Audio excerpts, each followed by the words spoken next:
did you launch him 80 feet?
You're listening to Fishing the DMV with your hosts, Thomas Ahrens and Jared Mounts. Fishing the DMV is brought to you by Jake's Bait and Tackle, located in Winchester, Virginia. If that doesn't get you jacked up, I don't know what will. Good morning, everybody. Welcome back to Fishing the DMV. We are here live from the Richmond Fishing Expo. We're going to do a quick little Mikey check just to see how everything's doing here. Mic check, mic check. How are we sounding here? Check our audio levels. We are looking pretty good on our end. How does it sound, everyone at home, before we get started here? We got 15 people watching on YouTube and Instagram. Sorry for the late start. Always bite off more than we can chew day one. But we also have, let me check Instagram. How many people do we got on the old Instagram right now? We got 1, 2, 3, 4, 5, 6, 7. We got 15 people watching. We got 30 people right now. That's not bad for a Friday morning. So what I'm gonna do is I am gonna flip over to the good old double cam. And we're gonna be adding another camera here.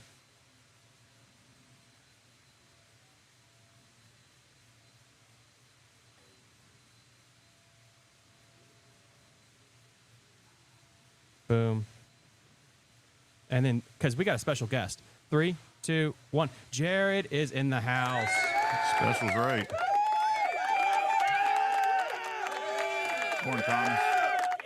Dude, how are you doing this morning, sir? Doing well, buddy.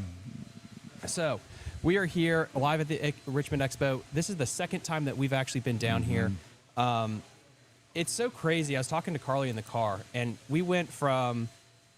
I mean, you've been to ICAST a couple of times as a spectator almost, even though you guys did business. But then we went down together, and we were more than just spectators. We're actually almost like journalists. We're actually interviewing all these people. Right.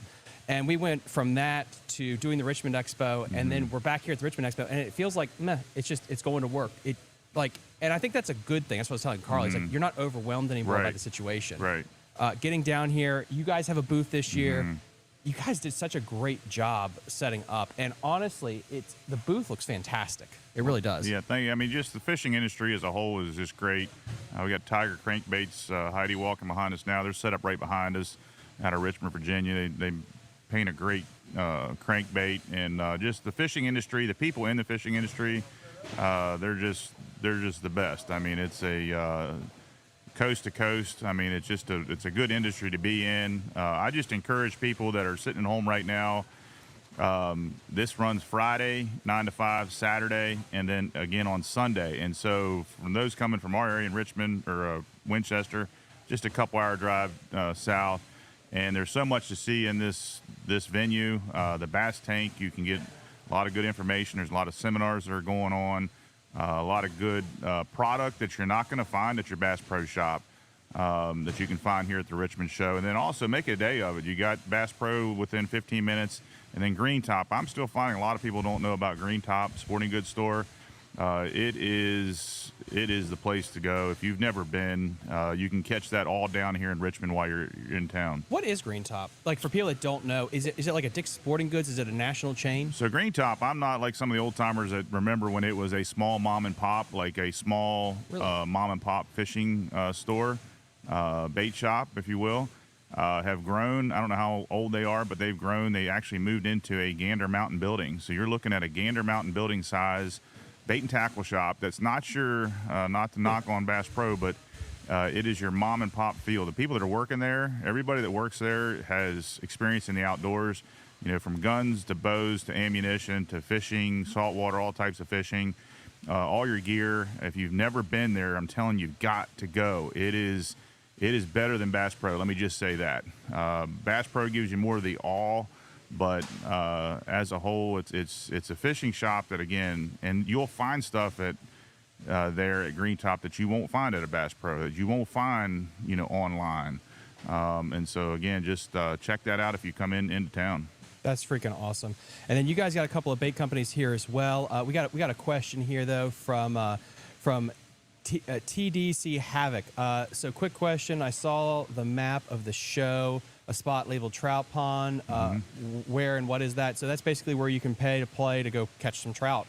That's basically what it is. Last year at the end of the expo, we actually had a trout fishing competition between myself, my wife. Who won that, Thomas? And the TBF. She did, actually. She Way actually to go, won. Carly. Carly Bird. And then, guys, just let us know, in the comment section down below, what would you guys like to see here at the Richmond Fishing Expo? Is there any particular booths you'd like to see? Any kind of guests you'd like to get on? This is kind of my game plan right now for the expo. Fishing the DMV is a lot bigger than it was a year before. And I felt really bad last year when I was trying to stream 2,000 hours, and there were people that wanted to kind of meet and greet and talk. So what we decided this year is we are going to post some hours that are just for meet and greet, and I'm not going to be live streaming, so you can definitely come by the booth and say hi, and I will be there. We're going to be posting those on all of our social media accounts, but just to kind of give you a flavor right now for today, what the schedule is going to be. Let me pull that up real quick. And then I'm going to share the screen as soon as I get this up. So one thing about being here, guys, versus at home is I don't have 7 monitors to dish out. So bear with me here a second, and then I can share my screen. So this is kind of what we got here schedule-wise. So for today, the schedule is we are going to, there we go. So for Friday, we're going to be streaming from 7:30 to about noon. Now that 7:30 to noon is going to be cut up into 2 different things. This is kind of our intro to the expo we're going to do every morning. We're going to have on guests here at the booth really until the expo opens up. That's guaranteed, just conversations with people, booths here, and really good fishermen. I have 2 good guests lined up for Saturday morning as well. And then what we're going to do is we're going to take a little break to gear up our live streaming equipment. And then we're going to go straight to the boats this morning, and we're going to start at the boats, and then we're going to work our way back to the expo. And we're going to try to bang out as much of the walkthrough today as humanly possible. So even though it says 7:30 to noon, we might go a little bit longer today, but there's a good thing about that. So meet and greet wise, let me hide that thing right there. So meet and greet wise, we're going 1 to 4 today for meet and greet. I just want to, here's the caveat though. We might go a little bit longer just to get a few more booths done today. But the good news is for Saturday, that means we're going to do a meet and greet much longer, okay? So if you go to the Saturday meet and greet, we are going to be doing a meet and greet Saturday from noon. We're going to be doing a meet and greet Saturday from noon to 3, but that we might push a little bit longer. But this is just kind of generic stuff right now. And then we're going to have interviews from 7:30 to noon on Saturday as well. And then we're going to pop up the schedule for Sunday, probably later today. Again, that's just kind of, it'll change a little bit, but that's just some hard and set times that will actually be available. Let me kill my screen right here. Perfect. So hopefully that makes sense to everyone. We got our first guest actually lined up. And then again, we got a bunch of guests that we're going to be pumping in and out through here today. What I am thinking is about 9:15, we are going to be going to the walkthrough. Okay, so we want to get the walkthrough started just as this place is opening up, because honestly, and this is what's so great about being here a second time that I've been blessed to learn is you don't want to go booth to booth when everything's absolutely crowded. You want to get here a little early when it's thinned down a little bit, so you can actually interview these people and talk to them, because they're trying to sell, they're trying to make some money for their business, and I don't want to interrupt that at all. So I got a really cool guest. I got David Smith that we're going to be cutting to in about 3 minutes here. He's getting set up right now, and once he gets set up, we're going to switch this interview, and then what we're going to do is we're going to take a little break, and we're going to go straight to our live stream. Okay, so I'm going to just play a quick commercial so I can help David set up, and then we're going to be going to it. Okay, so this commercial, once the timer stops, so in about 4 minutes, we have our first interview. Again, in 4 minutes, we're going to have our first interview. Everyone hang tight.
How did you launch him 80 You feet in told the me air? to boat flip him! I didn't tell you to launch him 78 I feet flipped in the him air. in the boat, didn't I?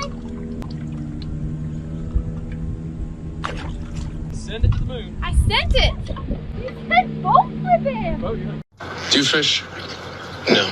You know, people who don't fish think that fishing is lazy or boring, but it is the complete opposite. There are 100 little decisions to be made, variables to be considered, and you're never quite sure what made the difference. Did I cast too high, too far to the left? Did I reel it in too slow or too fast? Is the lure too shiny or too dull? Do I stay here or should I go over there? And you know it's not luck, but you do not know by how much. Because I am never disappointed out here. Because I don't expect anything. Because anything is possible. I can be hopeful out here, even in failure. Because I know if I just go out there around that tree, it might be different. Something might be different. Something I do might make a difference. On my property, you didn't win shit in my yard. Wait. All of you. Daddy, chill. What the hell is even that? You're listening to Fishing the DMV with your host, Thomas Ahrens.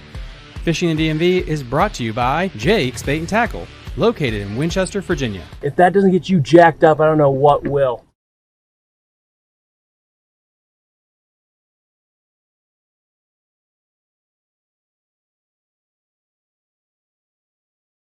Moment of due. Here we go. I'm here. Sir, just, Hey. yeah, I mean, honestly, tell the crowd at home, like, who you are, how did we meet up, and what we've got going on today. Well, my name is David Smith. I'm the owner of Smitty's Tackle Box, and I do a lot of the shows in Virginia and Maryland. I got a small tackle company, and you and I met basically through New Horizon Bass Anglers. I've Charlie been a member. Taylor. Charlie Taylor. Been a member of that club for 30 years now. The club's been in existence for 32 years. So we're going to start 33 coming up in March. And the club's been around for a while. So That's freaking and awesome. You experienced one of our kids' derbies way back in the day, and you've told your story. You know, if people see the Charlie Taylor interview, you know, you talk about that. That man So, is, and I know, and that's like, and Charlie, I know you're probably listening right now, and I know I'm not trying to dethrone David, but you, sir, need your own TV show because the stories you guys could, you guys do, like, just sit you guys at a bar and just talk about stories. People would love that. I mean, it's insane. It's amazing. The years, and I met Charlie when I was about 15 years old. My father fished with him in a previous club, and we fished out of Pohick, and it was like 30 degrees out, and his boat wouldn't start. He had a Cajun boat, and my dad had just purchased a new boat from a club member, and his boat wouldn't start, so the two of them were, you know, we finally got our boat going, and we made a run and didn't catch anything all day, and we came back, and Charlie's boat never worked, but he just fished around Pohick and caught a limit and won the tournament. That's freaking awesome. That's my first memory of, you know, Charlie Taylor. So that was a long time ago. This topic that we're about to get into. And then, guys, of course, if you have any questions for Dave, please let me know in the comment section down below. The other thing is let me know about the audio. I am able to now record the audio separately. So here's the boogie. If the audio is not perfect, do not worry about it. This will be re-uploaded in a couple of weeks, and the audio will be polished up. But what I'm going to do is... And then, we have a great question by USA Kayak Fishing. Where would you find the vendor map? Go to Richmond Fishing Expo, right there. Scroll down. There's the map there as well. If you come into the building, you'll also see it as well. So what we're going to do is I'm going to turn my camera away because no one wants to see my face. And we're going to go with dual cameras here because I want you guys all to see what we have set up here. So without further ado...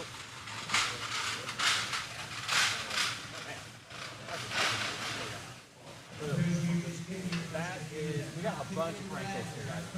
So, what are we dealing with here? Well, I started my business about 15 years ago when I started with tubes, and a lot of people, the vendors know me from tubes, and along the way, I realized that certain shows, for example, the Dale City show, which is coming up, crankbaits sold very well. Plastics really didn't sell that well. The Fredericksburg flea market coming up, you get a good mix of everything at that show, but I started to realize certain shows had, certain things that sold very well. So I kind of started with tubes, and then I was representing some small companies that did custom work, and then I started picking up some crankbaits here and there and selling some used crankbaits, and then it morphed into what it is today.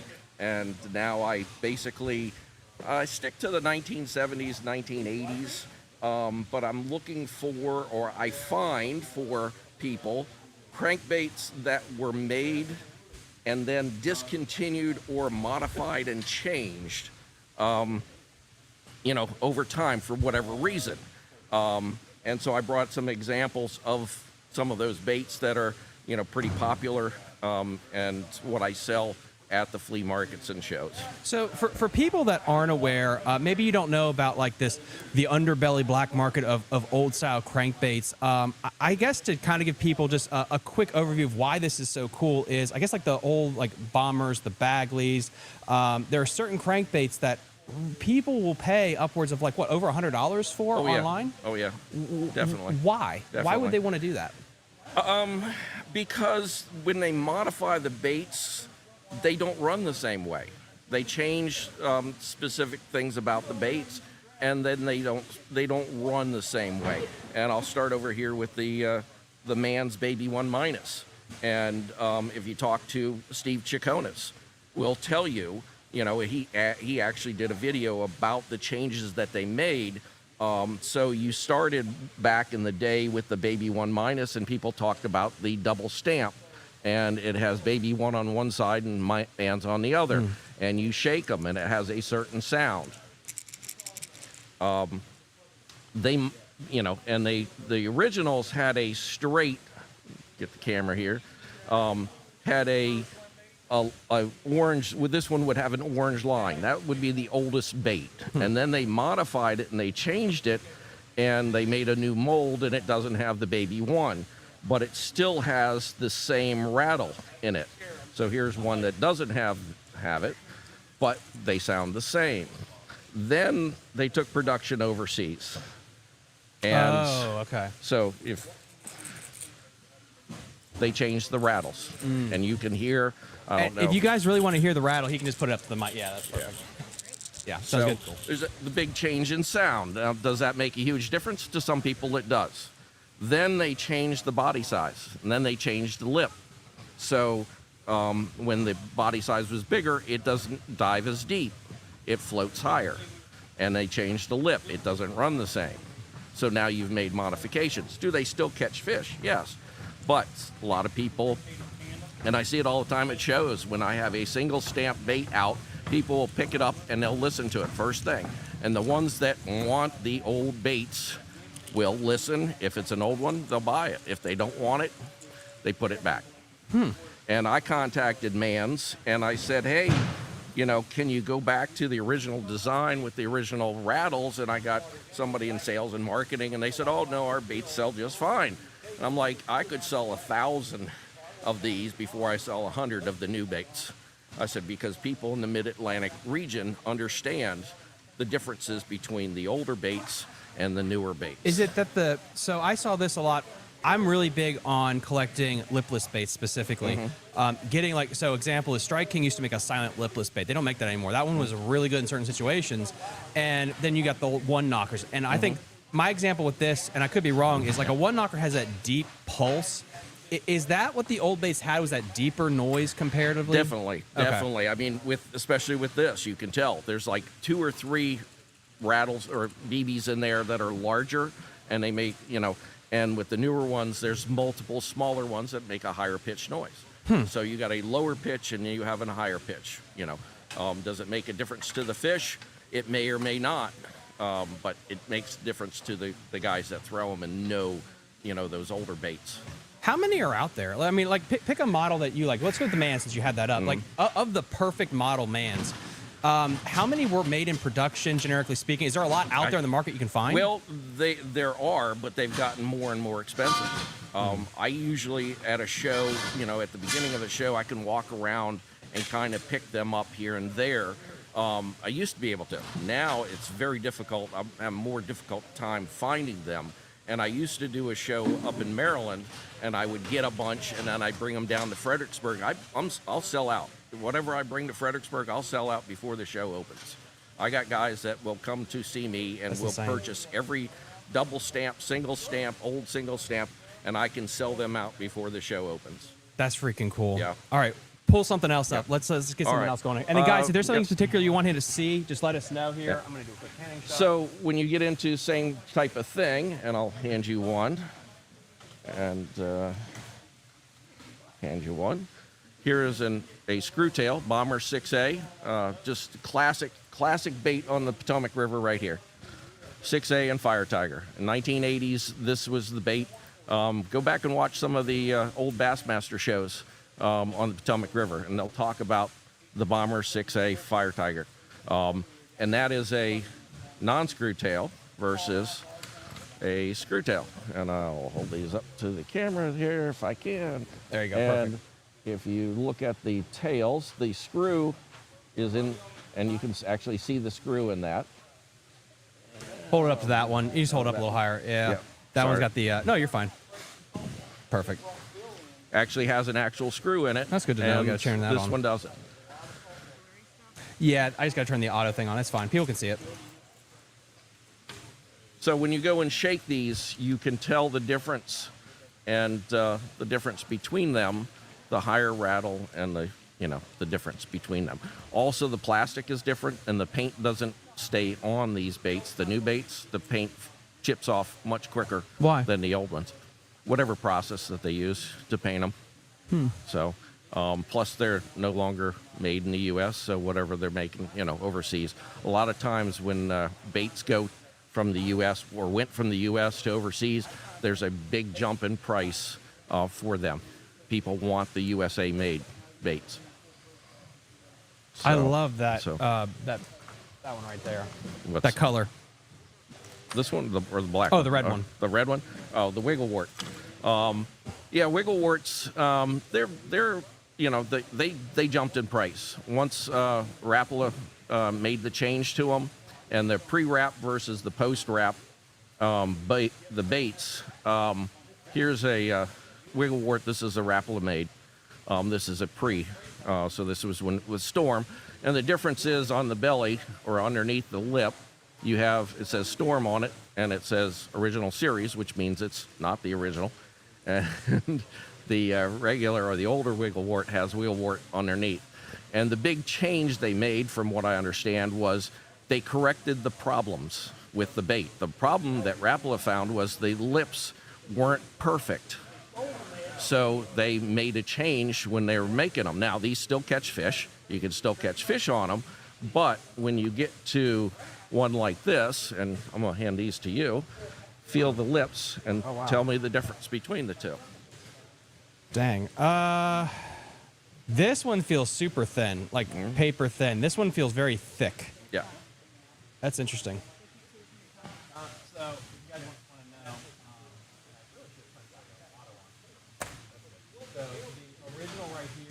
That's- by it, it's a very thin. It's a very thin.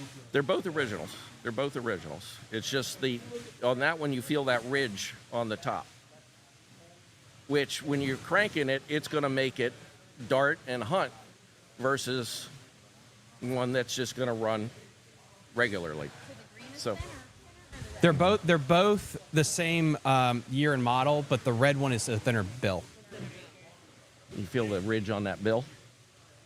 That's going to make it hunt. That's going to make it change and dart underwater, which is what you're looking for. Well, that's what the wiggle wart was known for, having that little ridge, or having that lip not be perfectly fused together when they put the two pieces together. So that's why people are looking for those. And the prices shot up. People were looking for them. And they've come down a little bit, but the collectors, they're a collector group for the different colors, that type of thing. But for the guys that fish them, they're going to sit there and look at them. They're going to look for the ones that have that That's freaking cool. misshaped lip. So we do got a couple of questions here. Let's pull this one up here. We got from TDC Havoc. What does the single stamp mean? I think you covered that, but we can also illustrate. So we got over 40 people watching right now. Yeah. Oh, with the baby 1 minus. Yeah. Okay. So on baby 1, the older ones, they will have on one side it says baby 1, and the other side it says man's. So that's basically two stamps. When you go to the single stamp, basically it says man's on the one side, but there is nothing on the other side. So this would be a single stamp. And the only way you can tell the difference between the older ones, the original USA made ones, and the ones that are made overseas, is the sound. And one has like 3 rattles in it, or 3 BBs in it, and the other one has like 5 or 6. So that's the difference between the two. Yeah, and guys, keep your questions coming here today. We got 15 people watching on Instagram. We got 38 watching on YouTube and Facebook on a Friday morning. Why are you guys not working? Come on. We got Rebecca. Rebecca says, I again thank all of you for your support back in the day when I started high school interscholastic.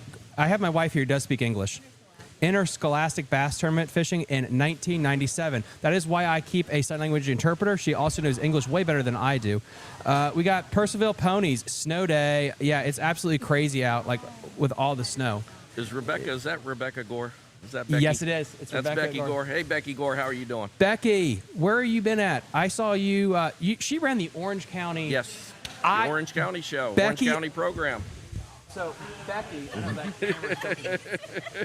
Becky, I ran into you last show, and I remember this interaction because I talked to you about your Panther Martin inline spinner. I was in your boat. I was with the Marshall Bassmasters. I think they're defunct at this point, but we went down to Aquia Creek for a tournament, and I got paired with you in your boat.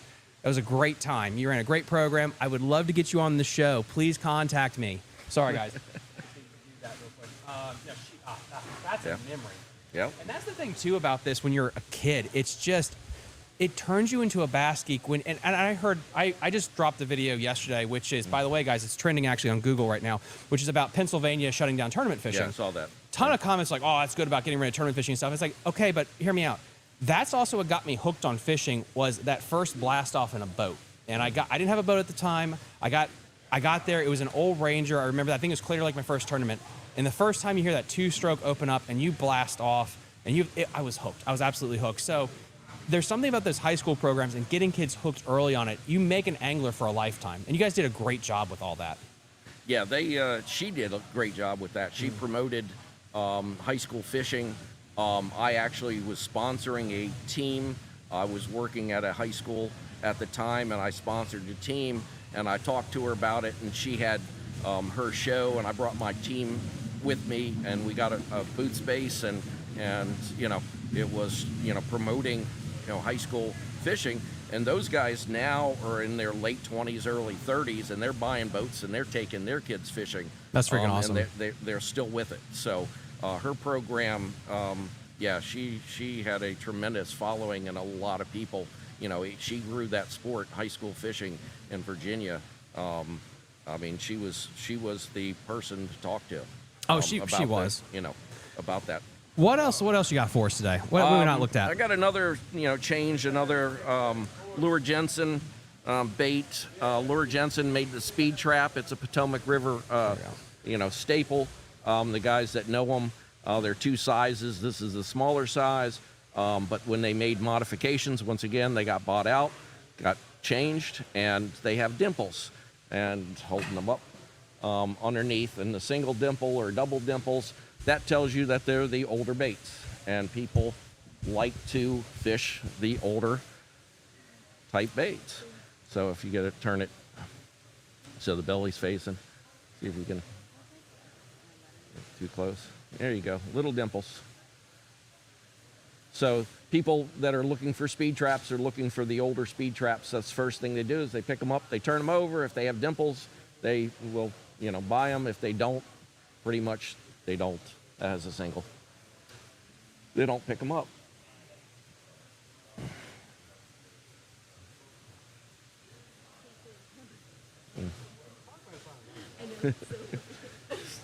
Tough to get it to, there you are, yeah.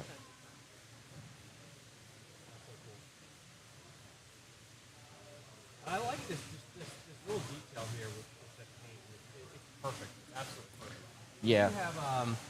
We do have a couple of questions. I want to make sure we get to all the questions we have today too. We got Scott. Scott, does he buy old baits? I have a pretty nice collection of baby 1 minuses, Bagleys, Rapalas, and a lot of other stuff. You're looking to sell them? Yeah, I do buy. I do buy baits. I do resell baits. So if you want to contact me, go to Facebook. Go to Smitty's Tackle Box. Tackle Box is one word, and you can hit me up there and contact me. I'm part of a group or an organization. The NFLCC is the National Federation Lure Collectors Club, and as part of that club. Basically, we're being a member. When people ask you for value on your baits, you basically tell them, this is what you have. This is what it's worth. Now, as I'm buying, I tell people, okay, so you get multiple prices. You get, sometimes you get eBay prices, but people can put, $89.99 on it, and I kind of go, where did they get that price from? And then I go to a flea market and it's $3, and then I go to, a tackle show flea market, like what's coming up in Fredericksburg, and it's $6, and then I go to, another show, and it's so there's different prices out there. So, yard sale versus flea market versus fishing flea market versus, a tackle show. The prices vary on eBay. So I kind of give people an idea. Hey, you might find that bait for $89.99 on eBay, but I can find them for $3 all day long. So, but I'd be more than happy, send me pictures. I can look through and tell you and give you an idea of what, the value is. What is the hottest bait that you can get right now when it comes just overall in the market, not just this area, like the hottest wood bait that professionals are looking for? Wood bait? Yeah, or crankbait. Crankbait. The Excalibur baits are the ones that you're talking about, the one knocker, and I'll hold that up that way a little bit. The Rayburn Red one knocker, made by Excalibur, which was discontinued and bought out by Booyah or Pradco. And that bait will sell today brand new and packaged for $50, I think. Yeah. So, yeah. And that honestly, and I didn't mean, sorry to cut you off, is like, that's one thing when people tell me, like, I got this secret bait. I get nervous because if you bet your whole day on, I got this one crankbait for $100 that works, well, dude, if you skip that into a tree or you lose that, I mean, you're dead in the water. Yeah. So I've thrown that one. You can see, that I've used it. Yeah, once or twice. And then I got another one. I bought this off of a gentleman that used to fish the Susquehanna, and I've thrown this one as well. And you can see how chewed up that is. But I've thrown both of those baits. I have not caught a fish on them. And people tell me how they, Rayburn Red is the number one, and I can't catch fish on them. And I don't know why. And people say, I want to, I keep on trying. But what I learned was when Booyah bought Excalibur, Booyah, according to Dan Stoner, who worked for Pradco for 40 years, and I met him on the Rebel site, he said basically Booyah, one knocker, is the exact same bait. They didn't change a thing, and I'll let you take a look at it. What are your thoughts, So, though? well, I've weighed them, I've listened to them, I've thrown them. I haven't thrown that quite as much as I've thrown this one. The paint's just slightly different. But according to Dan, it's the exact same bait. So if you listen to both of them, they weigh the exact same amount, and you know they're the exact same bait, other than the paint being a little different. But I got guys that will, and when I tell people that, they go, no, they're different. They're different. I know they're different. I don't catch fish on them. And you go back to what David Fritz used to do. He used to get 100 crankbaits, and he'd go out and test them all, and he'd keep 5. He would fish and catch fish on them. And I'm the same way. I mean, I've fished, traps and, been fishing, tournaments for 30 years. And if I'm not catching a fish off this one, there's something off. And they'll be, well, you don't throw rattle traps. So yeah, I do. And here's a hardcore drum that is no longer made. And that's one of my favorite baits to throw on the Potomac River. And I have a custom color that I get done that every fish will eat on the Potomac. I catch, largemouth, I catch snakeheads, I catch catfish, I catch perch, I catch striper on one custom colored bait that I like to throw. But the hardcore drum is the hardcore drum. Bait. So again, guys, it's called the hardcore drum. Yeah, they Yozuri made them, and they had them at Bass Pro Shop, but they had them in the saltwater section, because they called them a drum. And they just didn't market them, or Bass Pro, they didn't have them where. Who signed off on that? Like, but that's really cool. And I don't know if you guys could hear it. It's such a unique sound. Yeah. It's like it sounds like there's 3 pieces of sand in there, almost. It's not a lot. Next time we're gonna get another type of river. That's fine. We'll figure that out later. But with the rattle traps, the Excalibur and Rayburn Red, and if you can't find one, Booyah, I think they were selling for, I think there's $6 to $8 now. That's not bad at all. At a flea market, most rattle traps go for $1, $2. And I find the hardcore drum on occasion. Occasionally find them. The Excaliburs. The one knockers, you don't find those as often because people scoop them up. People know what they are. Even the non-one knocker Excalibur in Rayburn Red sells for about $25 now. So those prices have gone up. And then we got a bunch of questions flooding in right now. And then, guys, if you could, please like and share the stream. It just helps get it out. We are Fishing the DMV is a regional local fishing show. We only care about really this area of the greater DMV area. So anything you can do to help promote the show really helps. We got a bunch of questions we're going to get to. We're going to start at the bottom because I'm lazy. Travis Cyber, what's an upcoming company that makes crankbaits that you believe might be a game-changing crankbait? Ooh.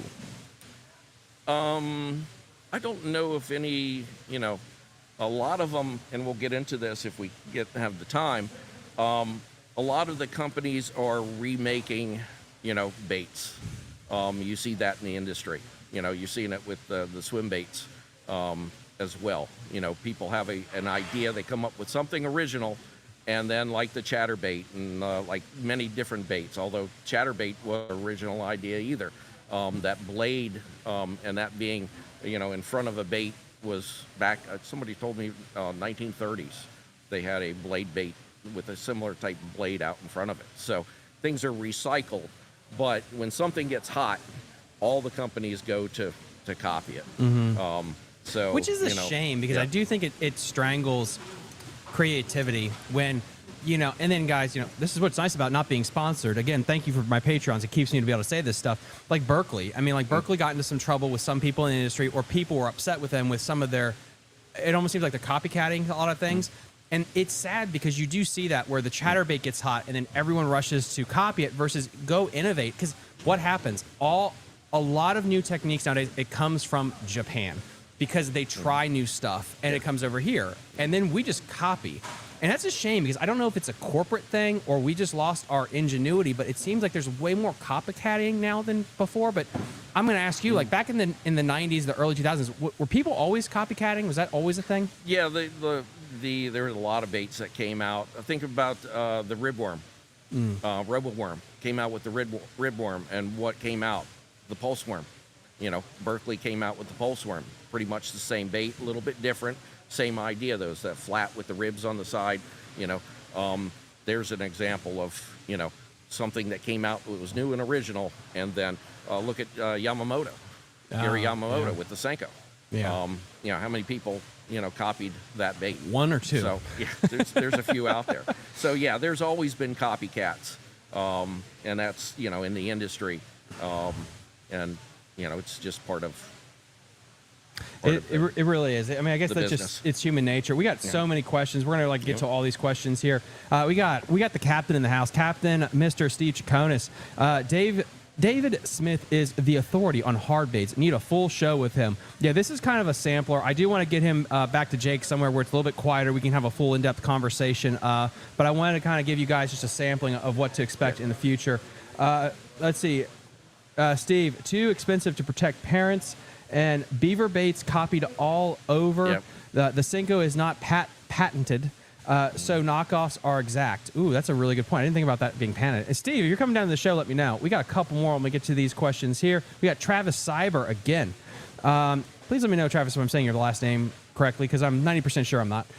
What's everyone looking forward to at this expo? Or one thing / person, company that you look forward to seeing? I'm going to always start off with my guess. What are your thoughts on that? Well, talking about, thanks Steve for the compliment, but he gets really into depth. I mean, if you have a conversation with him about tackle, and Steve has been doing shows or coming and speaking to my club, and he'll bring a bait or two, and he goes into depth on things. Somebody who's very similar to him that's here is Lynn Bell at Fishing ProTech.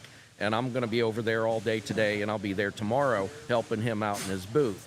But if you want to see somebody who is very, you know, gets into the details, I mean, the packaging, the baits, the finer details, I don't really get into that. I mean, I know a broad range of baits, and I know what I'm looking for and what people like to, you know, to use. But if you're looking for guys that, you know, very... you know these baits in detail, those would be people to, you know, to see. I come down here to look around, to see what's new, what's coming, you know, what's coming out, the new things. And then I hit up, you know, different booths that, you know, I know what they have, what they're bringing, and to see what, you know, to see what they have. Swim baits, if you're looking for, like Mike Buca has his booth here. Mike, I mean, if Mike, you look yeah. at some amazing, you know, swim baits, you know, you come down and you check his stuff out. You know, just different vendors that are here. You know, I'm coming, you know. Yeah, and I think I'm going to tell you mine. Let me turn the camera. Back to you. There we go. I guess what I'm really looking forward to is seeing all the new local vendors. I've gone to ICAST. You know Berkeley. There's no shock when they come out with a new bait because they tell the whole world. So it's really cool when you stumble upon some local person and they're doing something different. Classic example is last year there's a vendor, we're going to talk to him again. You know, he takes and he makes handcrafted hard baits just as art to you put on your mantle. That's freaking neat. And so little things like that I really enjoy. Seeing I love kayaks and boats. Going to take a look at those as well. It's eye candy. And then also who's actually speaking at the expo. There's a lot of local talent. And this is something that when I had Les on the show, Kevin Van Dam will always draw a crowd, but when you get these local regional shows, what also pulls is a Captain Steve Chaconis. It's the local guides because they know that area, they know the river. And so if you go to like a Susquehanna fishing show, yeah, Kevin Van Dam is always going to pull, but then that Susquehanna guide, he's going to do really well too. So I really think it's interesting when you see these local people, these local companies, and what they kind of bring to the table. And it's so important to actually support all these local companies and everything. You know, you don't want to just sell out to the McDonald's of the world, the Gillettes. You want to help support the people that keep the local industry alive and actually keep the culture alive as well. Yeah. Dave, is there anything else that we can add here? We will be going by the ProTech booth, guys, today. Don't worry about that. So we'll probably see this guy again to be hyping that up. You mean other companies here at the? Yeah. I haven't really. When I got here, I was running a few minutes late, so I didn't really get a chance to walk around yet. So as soon as I get done here, I'm gonna go walk around and check things out and see who's here. So I don't know. Is there anything you would like to plug? Well, what you were saying about looking at the local vendors, definitely the Fredericksburg Flea Market, David Limerick show, which has been going on for about 15 years now. His show coming up next weekend on Saturday in Fredericksburg. Definitely to check that out. And then in 2 weeks, February 3rd is Dale City at the Hill and Dale Fire Department. Is the Dale City fishing show, bass show. We changed the name. We took that over about 4 years ago, my club, New Horizon. And having a flea market and a flea market close together, back-to-back weekends, kind of changed things to more of a bass tackle show. And we try to bring in those vendors, those new vendors, the guys that are, making the baits in their, in their garage or out in their shop. Those type of vendors, we're trying to, promote them and bring them in to our show. So that's coming up. I don't know if Fredericksburg is sold out, but I know Dale City is close to being sold out. We'll have about 33 different spaces, so about 25 different vendors at that show, and that's coming up. And that all goes to the Youth Foundation, which is what we do in the club. We put on 2 kids derbies, Thomas knows about, at Lake Fairfax in Reston, Virginia in June and July, and it's open for kids. We get 125 to 350 kids that'll come out and fish and get prizes and have a great day. So that's what the Dale City show is about, is raising money for the Youth Foundation. Awesome. So that's my promotion. And then link in the episode description and everything. I will be at the Dale City show as well. I was going to do Fredericksburg this year, but I just next year I'll be able to do that. Now I'm trying to pace myself a little bit better here because I'm getting used to doing the expo marathon here. So every year I'm going to try to add one expo. So by that point I'll be completely busy. Dave, thank you so much for coming on. I really appreciate it. And then we have, oh my goodness, these questions. All right, so we're going to finish. I got a few other baits. Oh here boy, real okay. Quick, so we're going to the custom. So okay, we're gonna do all the baits, and then we're gonna go through all the questions, and then we'll break to get to the boats and stuff because today is gonna be a heck of a marathon for us, but we're up for it. All right, Steve, stop typing and just drive down here, please. Just stop typing, okay? We got Ryan DeWalt. Ryan, yes, get him back to Jake's for a 2-hour interview ASAP. I will. We're working on that. We're trying to find a date. I think next weekend we're gonna get a date. Don't worry, we're gonna do a full in-depth interview. TDC Havoc. I'm excited to go to it on Saturday since I used to go to fishing expos all the time with my dad. So it's going to be nice to go to one again. Yeah, TD, come on by. Come say hi. Again, I want to make sure my wife or I are going to post our hours. I want to make sure I'm here for a meet and greet. I'm not just live streaming 2,000 hours. The show's gotten big enough where people want to meet me, and I felt bad last year where I was trying to do too much live streaming. So I'm blocking time off that. I'm just going to be here chilling. You can come by and say hi. We got Steve again. We got Lynn Bell. Scores. All mark. I am wife help. Carly. Lynn Bell scores. Lynn Bell. Okay, yeah. Scours all markets to find unique baits. Yeah. English is my second language, apparently. Is Davis tournament tackle still around? I have no idea. Is Davis tournament tackle still around? Dave's tournament tackle is still around, but unfortunately they're not at this show this year. Okay. So yeah, we've lost a major vendor at this show, and Dave had some original. I mean, you would get custom made spinner baits and custom made jigs and custom, and you could order them right there, and they would make them for you right there. But he also had a lot of other things, and one of the things that he also had were the Zoom Weck baits. Where am I going here? Perfect. There we go.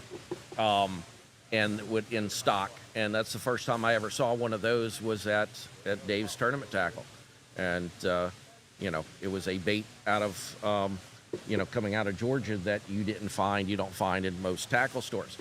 Lynn Bell, Fishing Pro Tech, he has a lot of different and interesting baits that he picks up. He gets into the Japan market, and he purchases, well, he's Megabass. I mean, he's one of the first Megabass dealers in the United States. Wow. He's been since 1993. He's been selling Megabass at Fishing Pro Tech. So he's been involved with the Japan market. But yeah, he gets custom orders. Here's another example of something that he did back in the day. Here's a Bandit that go ahead and hold that up, that Lynn had custom made from Bandit. He wanted a clear one, but they wouldn't do it clear because they didn't want people just to paint them. So he asked them to do a splatterback. And so he made a special run of those that he used to sell here at the show. And now people are bringing them back to him. This is one of his clients brought back to him, and then I got it from him. That's so cool. You get some custom zoom runs that he does, and he does a lot of different baits. So Lynn Bell, this is Becky again. Lynn Bell Pro Tech is great as well for vintage baits. Used to have Japanese baits, so beautiful. Again, we're going to be going by there today as well. To wrap this up, because sorry on time, but I want to get the live stream set up before there's a flood of people coming in, but I want to go through this last box here real quick. So I'm going to turn my camera off so we can take a look at this. Well, I went down to the Pigeon Forge show and got the opportunity to meet a gentleman by the name of Steve Blazer. And Steve was known for making baits, and this one, hold that close up to the... About 12 inches away. There you go. That is an original Steve Blazer tap. It's over 30 years old. He kept about 200 blanks when he sold the rights to that bait to Ed Chambers at Zoom, and he kept 200 of them. Wow. And then recently he came back out, and he didn't realize that people were selling his baits online for $200, $250. Yeah. They're proven tournament winners. That's insane. And so he came back out and he started making them, and I contacted him. I said, make one in your favorite color, and that's what he made for me. So I got to talk with him 2 weeks ago and chit-chat with him, and it's just amazing the amount of information that he has. But most people, if you see this bait, a tap-style bait, it is not, more than likely it's not a Steve Blazer original, but there are some out there, and they do have some value. And this is the tap, and Ed Chambers named it a tap. It wasn't called a tap then. The company's name was Tennessee Tuffy, but he made 3 different style baits. He had a pot belly, and then he had another bait that actually Bagley made a copy of, and also Pose, the RC3, is a duplicate of that bait. So you're going to see, well, you're talking about people knocking off other, or coming up with. So the Pose, the RC3, is a duplicate of one of Steve Blazer's original baits. That's so cool. So I got to meet him, and he signed that for me, and it's part of my collection. And then here's another one, Rob Cochran at Jawjacker. So I'll let you put that up there. Jawjacker made that version. That was one of his baits that he made. And then you might want to take a look at this one. Ooh. And then take a look at that one and see if they are similar. And you'll notice that, yes, by the way, they are. So basically, that's crazy. The DT6, the DT baits came from Rob Cochran's SS. That's freaking awesome. You'll see that. Then I got a whole mix of other baits, and you'll find, for example, the Carolina Killers are very popular, flat-sided bait. These are all handmade baits that I have, and I sell some. I get some. I find them in tackle boxes and online occasionally, and get lucky and pick up one or two. And being in the business, I had to learn a lot more about them. And there are so many of them. I've been told there's well over 330 custom makers known to exist. I have 125 identified, but then I have a bunch more that need to be identified in my collection. So you saw that one. So then you come down here and you got a gulp. A lot of people know about gulps. That's a harder gulp. That's the same style, same bait. Then you see how people have duplicated these baits. This is a Bandit, North Carolina Bandit. It's not the Bandit from Mississippi. And there you go. But it's the same style bait. And I like you'll that color. see that people have, you know. And then one more bait. the one that people copy. This is not a Big O, but it is a Fred Young. It's called a Mr. Fred, and it's labeled underneath. But the Big O being copied, I don't know by how many companies have a, shallow diving fat crankbait. One that's close to it is would be a Mike E-Step. Mike and worked with Fred Young. That's a E-Step. And that bait today sells for $125 to $150. That's insane. And there's huge collections of them. The Fred Young, same thing. A new Big O is going to go $250 to $400 in the collector world. So some people don't realize what they have in their collection. And for example, I went to one of the shows. You can go ahead and show that. I went to a collector show, and I was going around, and I found that jerk bait. And the gentleman was selling some other baits, and he had like $30 on these other baits that were only, they were unknown. They weren't, known baits, and he wanted 30 a piece, but he wanted 10 for that one. So I paid it, the $10. That's an $80 Wes England, who unfortunately passed away last year, so all the prices of his baits. We're losing a lot of builders. A lot of these guys. Mike E-Step passed away recently. Wes England passed away. Another builder just passed away. AC Shiner, the builder for AC Shiner out of Ohio, passed away recently. So a lot of these guys that were building baits in the 70s and 80s, these wood baits that are, pretty well known. Ed Chambers passed away a few years ago, and his prices of his baits have gone up tremendously.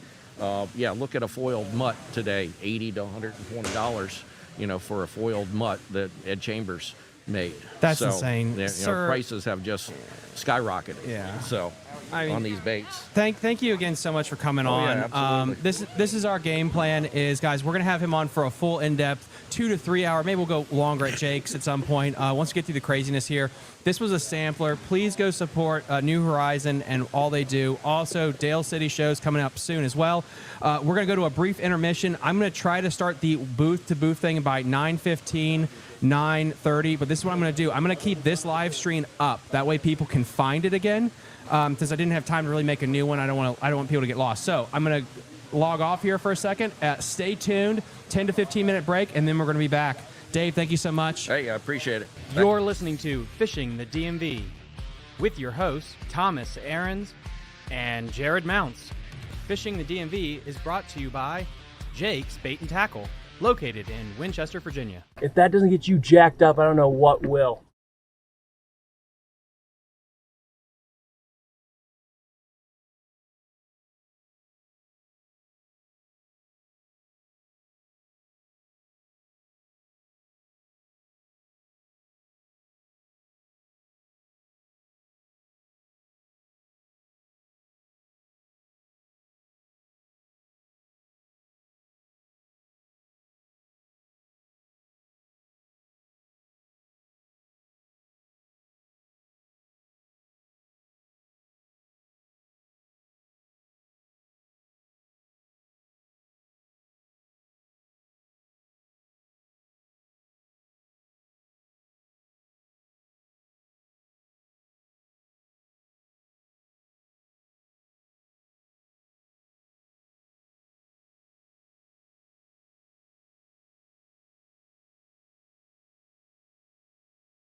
Testing, testing. 1, 2, 3.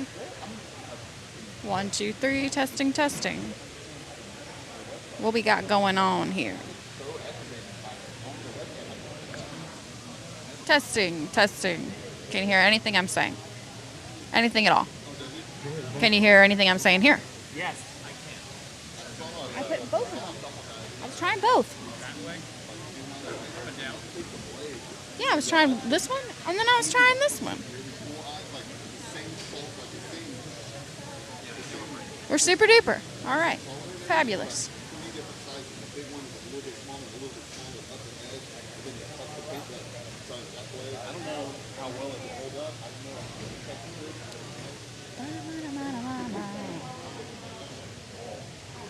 Oh, yeah.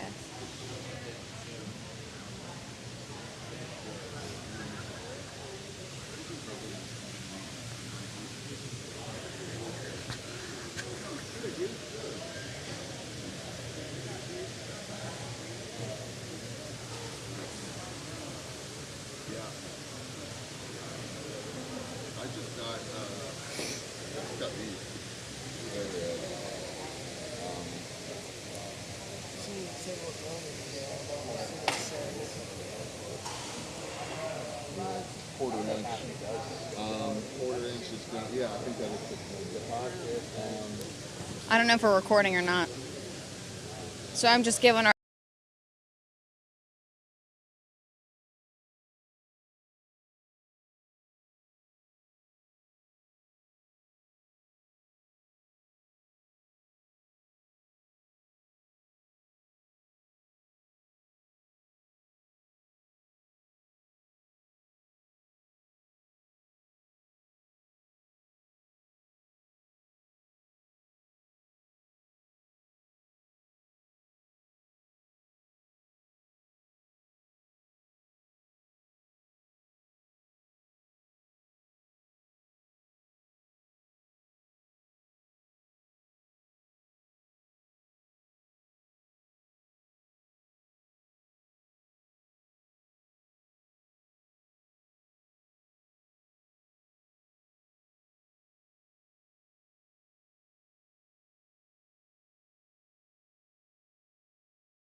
You're listening to Fishing the DMV with your hosts, Thomas Ahrens and Jared Mounts.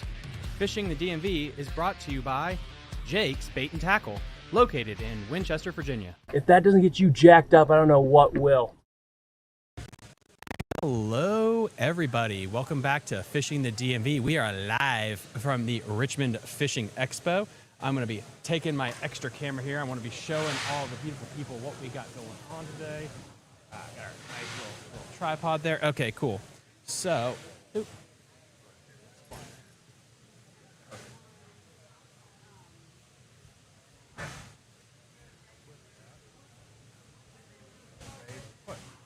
Perfect.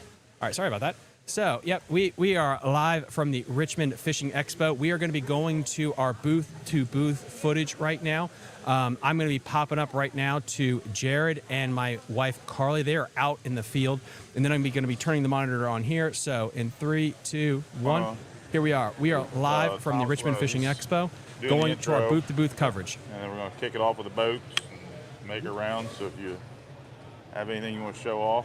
And that was good. I tell you, I'm the kind of guy, like, I love getting it on my little brain. I can't remember stuff, so I went back and watched it to get information. So this is Nolan. Nolan Jared. We'll do something with Nolan pretty much this time. Yes, sir. So we're fishing the DMV and Jake's Bait and Tackle, but that video I sent you. Went through the boat. Oh, we're live. We're live? Yeah, let's do it. Here's the microphone. They did it. Hey guys, Jared with Fishing the DMV, Jake's Bait and Tackle, here with Jeremy, and we're going to kick this show off with boats. Good morning. Good morning. Getting started here, I guess, on a Friday morning. Everybody kind of coming in now. So yeah, we're with Skyline Marine out of Wilkesboro, North Carolina. So I've got tackle, I've got Shimano tackle, I got G. Loomis tackle, so I got a big range of some Garmin here to show. Got some great specials. Got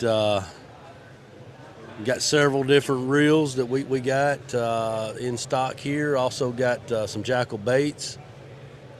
Garmin got a great deal on a combo with a Garmin and Powerhouse battery.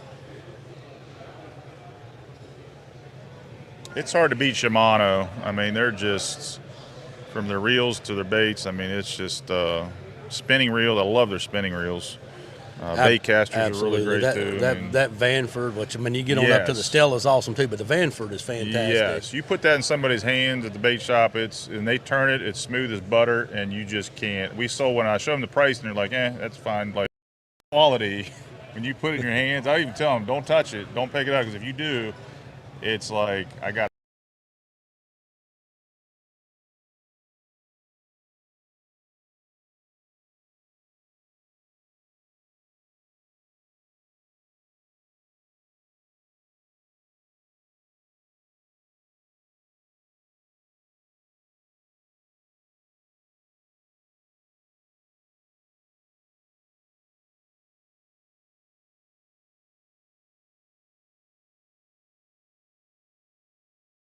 and got a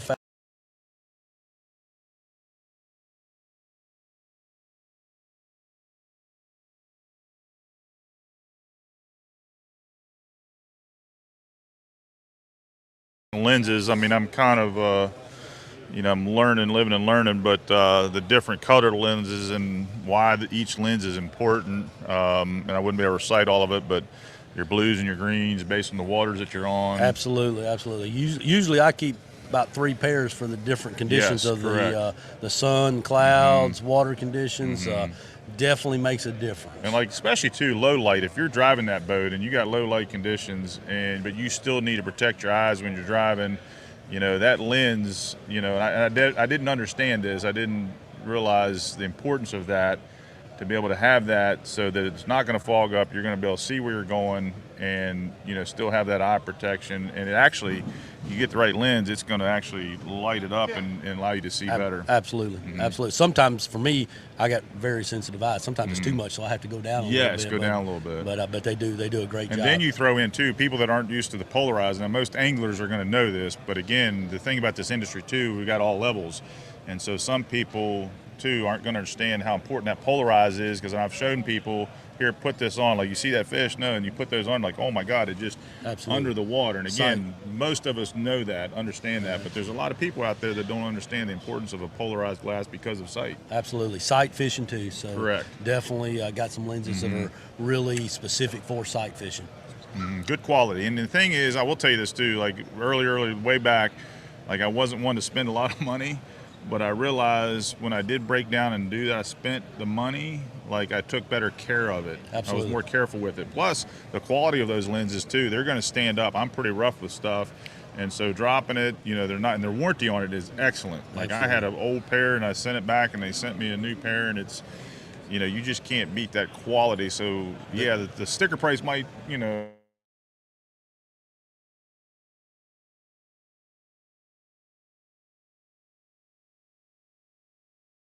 know why they say I'm rough on stuff, but yeah, I generally go with the glass lenses, and they hold up a lot better. Yes. So the glass lenses a little bit more. You pay a little bit more for them. But they're not going to scratch. They're not going to break, and they're just good quality. Yep. So absolutely, that's cool. That's good that you carry those. Got some of the new Jackal swim baits too here. Okay. So I don't know. Find these here.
Look, there's so much information and knowledge in the ability. All you gotta do is ask questions and look, and like it's with product.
shop. It's come in, sit at the counter, and just shoot the bull. And I think, and then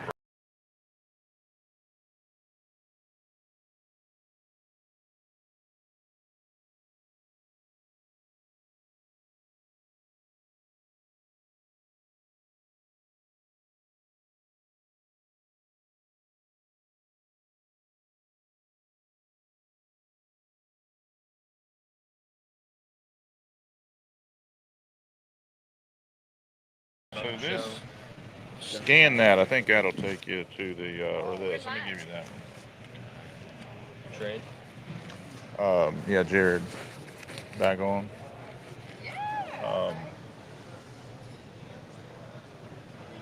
So basically, the kayak show is we do it run like a car show.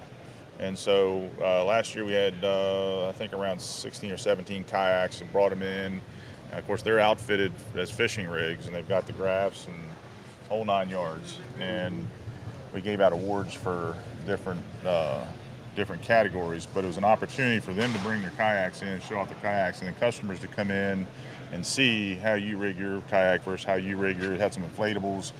And it's we were talking earlier, information and knowledge. That's real interesting. That's cool. Yeah, and people are thinking, man, I'd like to get a kayak, but I just don't, because this industry too can be overwhelming. Grab my phone. So it's an opportunity to just come in and see it, and then talk to you and say, well, why'd you do this, or the weights, or your anchor system, Exactly. There's just so much. And again, you can go on YouTube and get it, but it's a lot different when you can, see it right in front of you. Gotcha. And so, I'm gonna show you this. This is one of my buddies does a lot of designing on stuff, and he's been working on this one for a while. But this is some stupid stuff, but that's kind of crazy. It actually is a bait. So that's pretty crazy. He hooked up with somebody. They're putting that together. Yeah. He designed it himself and put it up and built the motor. Yeah, that's pretty. So that's a soft plastic tail. Wow. Totally a lot of different interesting stuff. Yeah, there's a lot of information. So let's go, since we're going, right? We're good? Yeah. Show me, let's talk real quick again about what you had over here on the and you had me when you said Mikey Jr. is something I really like. Yeah, very similar. Mikey Jr., the Mikey and the Mikey Jr. A lot of people remember those baits not being imported anymore, so it's hard to get your hands on them. But this new one, it's called the Blast Bone by Jackal. So very similar. Got a lot of similarities to the Mikey Jr. Gonna be subsurface, just under the water, not necessarily top water, but just under the water. Gotcha, yeah, exactly. Almost a wake. It's a single pivot in the hard plastic part, but then you got the soft plastic tail, which is a little bit of a difference from the Mikey. But then that you get the pivot there, so very similar. And they say that Mikey Jr., it will literally, and I agree with this, it literally brings the fish up from the depths. Like absolutely. When it's something about the movement, the even weight. Even if they don't bite it, you'll see it. They're going to come up. I mean, it was good. Yes. It was always good for me. If they didn't bite it, I yes, you still, yes. I'm sold on that. And then then you got a wake bait here from Shimano, the Armor Joint. So this is not subsurface. It's going to be more of a wake bait, glide bait. So that's pretty good. Yeah, from reels like you were talking about, spinning bait casters to baits. I mean, Shimano's got a good thing going on. Yeah, that black one. There was a color in that Mikey that I know was really popular. I'm trying to remember, but it was very similar to this color right here, and that's a good looking bait. So we got several colors here. So if you guys are in the area, you come down to the Richmond show here, definitely stop by this booth. Do you want to talk about any of the boats? Sure, absolutely. Absolutely. We can go around to the boats, no problem.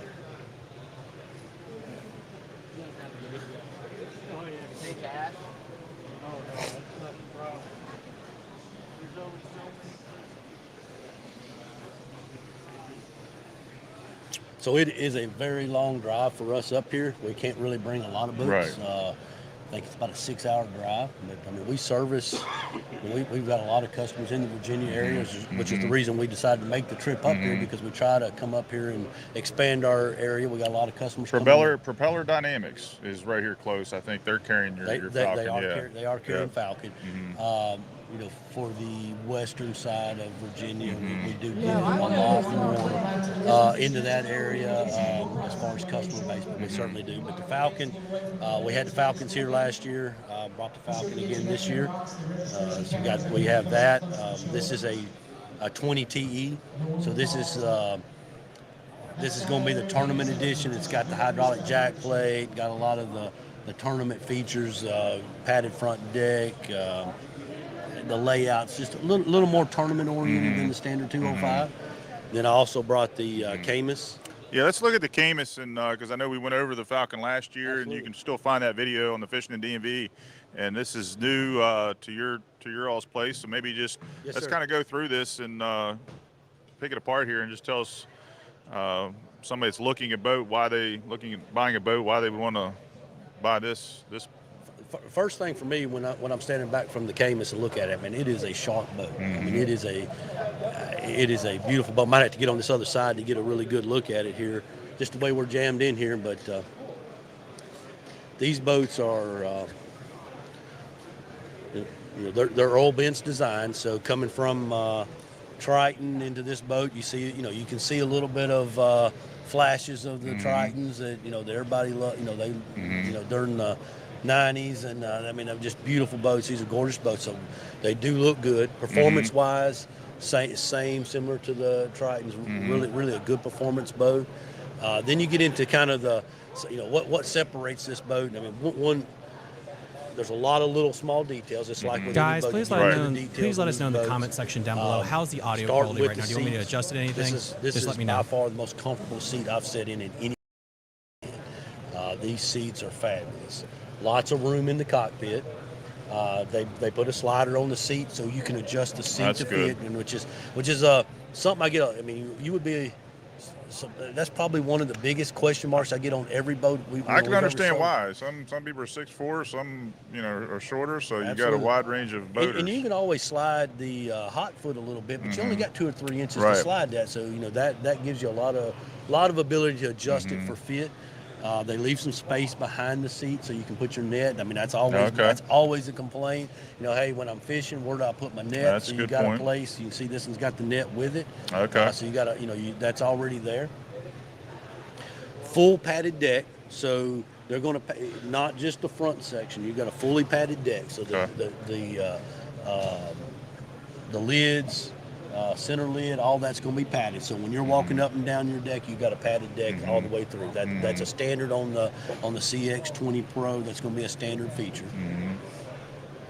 The rod lockers on both sides. Rod lockers on both sides, and then you've got storage there in the center.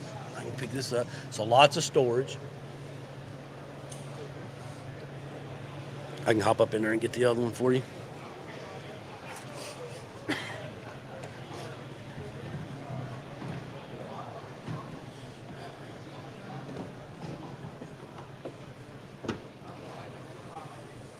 So there we got, I don't know if you can get that or not, but.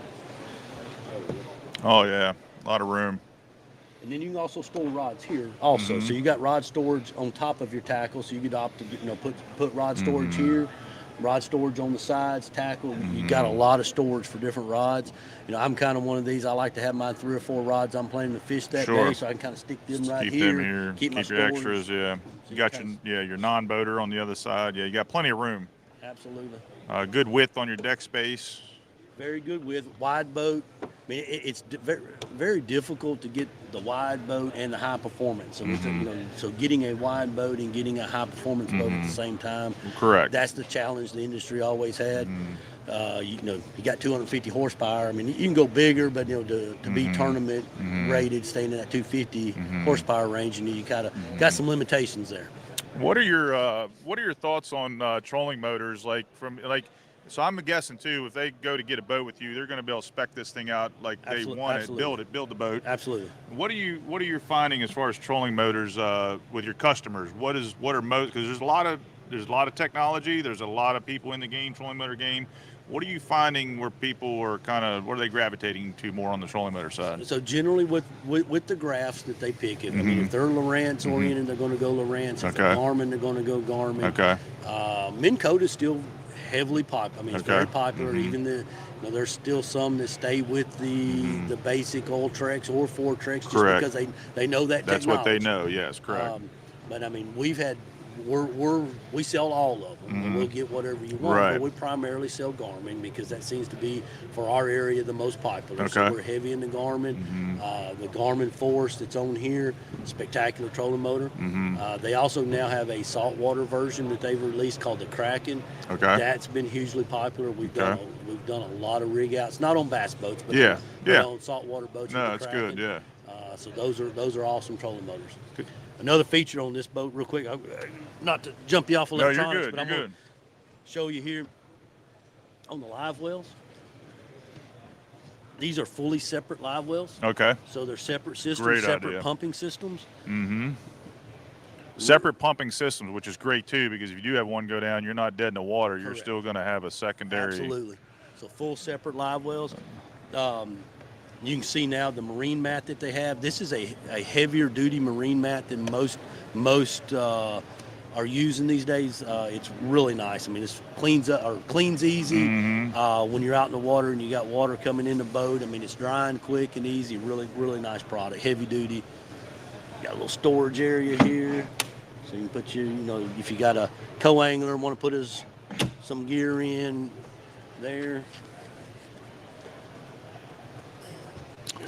Big boxes. I like these features too, where they're making them. I know on this one you said last year that one back there on the Falcon, the whole thing opens up. The Falcon's really cool on that back end. end. Your battery compartments and just being able to access this area back here is so very important.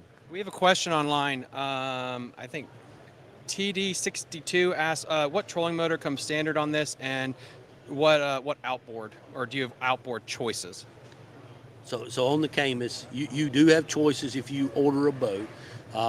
So you can get Yamaha, you can get the Mercury. I think there's even options for certain dealers with Suzuki.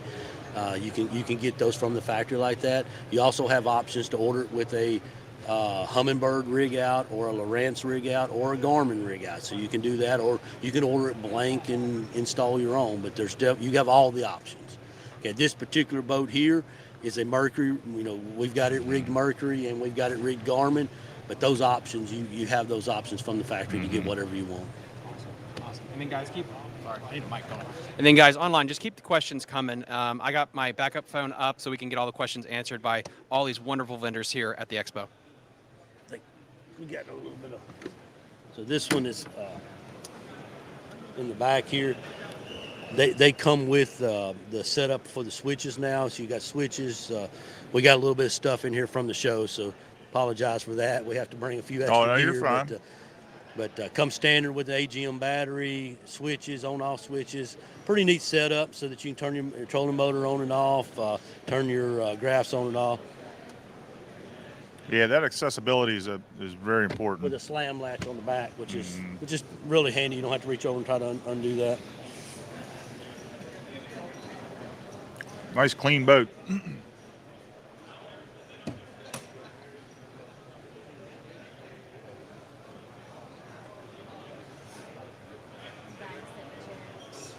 That's a comfortable seat, isn't it? Yeah, we were doing some testing on one, and it was some pretty rough water when we were going down there. I mean, just like it almost makes a 3-foot wave feel like glass just in these seats here. I mean, it is smooth. The boat's smooth, the seats are smooth. It's very comfortable. So one thing too, everybody's going to ask too is, just what is your price point on something? I know again it changes based on your features or graphs and such, but what are you looking at price range on something like this? So this one rigged out is mid to upper 80s rigged out. I mean, it's a very good price. It's not bad, yeah. Yeah. So I mean, you can get them higher. I mean, sure. we can go on up. I mean, a lot of that's got to do with electronics. Yeah. But the boat itself is very reasonable. Right. We do got some. I know Camus has a program right now. They just released it this past week with a $5,000 rebate. So definitely, if you're in the market, I don't know how long that rebate program is going to last, but it's for in-stock boats. So there is a big rebate. Camus also, their Camus Cash, or their promotional side of the program, really nice. You can win up to $10,000 on some of the bigger tournaments fishing out of the Camus. So they've got some really good incentives for running Camus. They support a lot of the local tournaments. I mean, it's a really good program, really good company. That's good. Well, Really Jeremy, well- I thank really you. well You're made full of knowledge, and you guys were down here last year, and again, Yes. and I was saying too, it was great to go back and watch Thomas's video on fishing the DMV and just check out features, and Absolutely. of the boat. And I appreciate so, last year coming out here and doing that. Yeah, it was We good. We're enjoyed glad to that. see you back. And if you guys are around the area, you're coming to the Richmond show, make sure you stop by and see Jeremy and his crew here. A lot of good stuff here at his booth. Thank you. Make sure you bring the hitch too, so you can hook this thing up and take it out. Audio's good, video's All right, good. we got one Everything's at great now. home. Sweet. That's the one thing I miss about having our crew who's sick today. I'm looking at you. I have to get my cardio running back and forth to beta Linda. test everything. Did we get through all the boats, or is there other boats here that we haven't done? Or oh, absolutely, sir. We went over the new boat we talked about. These Cayman? boats last year. Talk about these boats. All right. Yeah, if you want to get us, and then. Oh, Jared. Yeah, sorry, Jared. Yeah, this is actually helpful for us. This is bad because when you get to here, it's really where I really wish I married a Saudi princess or something, so I could just take a couple of these home with me. Hey guys, how we doing? Good, how are you? Brian, Awesome. Yeah. Brian, all right, good deal. Yeah. You sold Brian Brown his boat, right? Yeah, The Ranger. Yeah, absolutely. Yeah, Kayak. Yeah. All right, very good. So yeah, Thomas with Fishing the DMV. Nice to meet you, sir. We're doing good. And we're just. Oh, that's thank you, good. sir. There you go. So we're live right now, and we're just trying to get the boats all hit first. So is there anything in particular you want to show off to everyone at home right now? Well, there's a couple new models out this year that we brought. Here you go. We have the new Phoenix Oh, we're gonna take a look at that XE one. Let's go look at that one. that came out, the 20 XE. Higher end, better, more upgraded equipment standard than the other level boats. This particular one is nauseously loaded. It's got 512s on it. Oh my goodness. Poles, hydraulic jack plate. Now, is this standard or is this someone's dream rig that they already decked out? This is the dream rig. This is the dream rig? Okay. The guys that are serious, the guys that fish the tours, this is how they typically rig their boat. 36 volt trolling motor, 3 units on the nose, 2 units at the console, hydraulic plate, power poles. Of course, the 250 Merc Pro XS is, the standard for all the tournament guys. It's got the upgraded wheels. It's got, boarding steps at the front. This is an awesome addition that's worth the value, honestly, especially as you get older like I am, and I'm getting back and knee problems. The guys that fish by themselves, Yeah. on during the week and there's nobody around, it's a safety issue. And it really makes it. It's still harder with the 3 units stacked on the front. We got a double here and then a stack above it. It's got a 360. It's got active target 2 on it. It's got an HDI nose on the Lowrance. Come take a look at this thing right here. It's really Just that whole beautiful collection right there. it's a full dresser. So besides the electronics that are completely decked out, what is really new about this layout the Phoenix has that really sets it apart? Well, Phoenix does multiple levels of boats. This is a new low deck design compared to the 920. It's a little lower boat. Console's considerably different, and all for the purpose of adding additional depth finders. That's really the big key for most of the serious anglers is really getting this, and that's what you're seeing with a lot of the models now too, not just Phoenix, where people are having to readjust how they set the trolling motor just so you have room for graphs, because I could be wrong, but that's what most touring pros are doing. They're going with 3 graphs up front, correct? And this model has 2 Lowrances and 1 Humminbird because of the 360. A lot of the guys are doing a 360 with a Humminbird, a Lowrance with active target, and then a Garmin with their new forward searching. Wow. And so obviously the sponsorship deal doesn't cover those other ones. But we have Brian Smith that fishes through us, a lead angler for BASS and makes the classic. He has 2 forward searching units. One is the offshore, which a lot of the Japanese anglers started using. It's much stronger. It's very expensive, but that's how he makes a living. He's a commercial charter fisherman and a professional angler. So Are these mounts come standard, or is this separate? Is this something you have to buy accessory wise for these mounts? On the high end Phoenixes, they have a fiberglass dual shroud. Oh, okay. And then you just mount brackets to it. On everybody else's boat, Bass Boat Technology and several other vendors will make a plate that's strong enough to hold it to adapt to other brands, a Nitro, a Ranger, Bass Cat, whatever.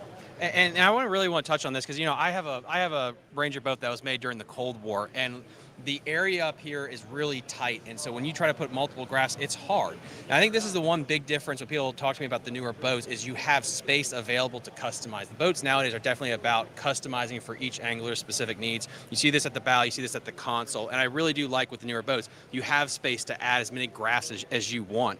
It has changed the manufacturing process. Oh, absolutely. All the boat companies are now redesigning their noses and their consoles so you have the ability to put multiple big units. If they don't, they'll be gone because that's where it's going. Even on the small boats, we get guys with a tracker aluminum, and I want to put a 16 on the front, or I want to put two 12s on the front. Well, that boat was never intended to have that. They're going to have to retro that. The Ranger aluminum, they have changed the nose so you can put two on it. Oh, that's cool. You know, it used to be 5-inch screens. Yep. Oh, my goodness. In the old days. Now, they have a panel up there. I think you can put a 9 or a 12 in standard. So, it's making the manufacturers adapt to the needs of the anglers. And that's what keeps them selling boats. Yeah, no, that's really true. And then, guys, again, come on down to the Richmond Fishing Expo. That's why we're doing the walkthrough of booth to booth on Friday to get you guys hyped. So you can come on down here Saturday, come take a look at all these amazing boats. Is there anything else in particular that you'd like to highlight that you have here? Well, you know, with the price of new high technology boats, a lot of guys are going the other route. They have a good boat. May have a motor with a lot of hours on it. There's a program going with our manufacturer, Mercury. They're giving a rebate on repowers. A 250 is $2,250. So that's considerable. It's 10% of the engine. So we're having guys bring in, say, a 2010, and they don't want to spend $100,000 on a full-blown new one. You know, we're putting new technology spot lock trolling motors on for them. We're upgrading their graphs. We're repowering their engines. You can do it for a third of the cost of a new rig. And that's a question I really want to get you on the show to ask this about the boat market. Is refurbishing and repowering, is it increasing in popularity? Is it the same as time gone? Where do you see that market? I've always been curious about that. I see the guys that have quality boats and they like their boat. And they're going to keep their boat.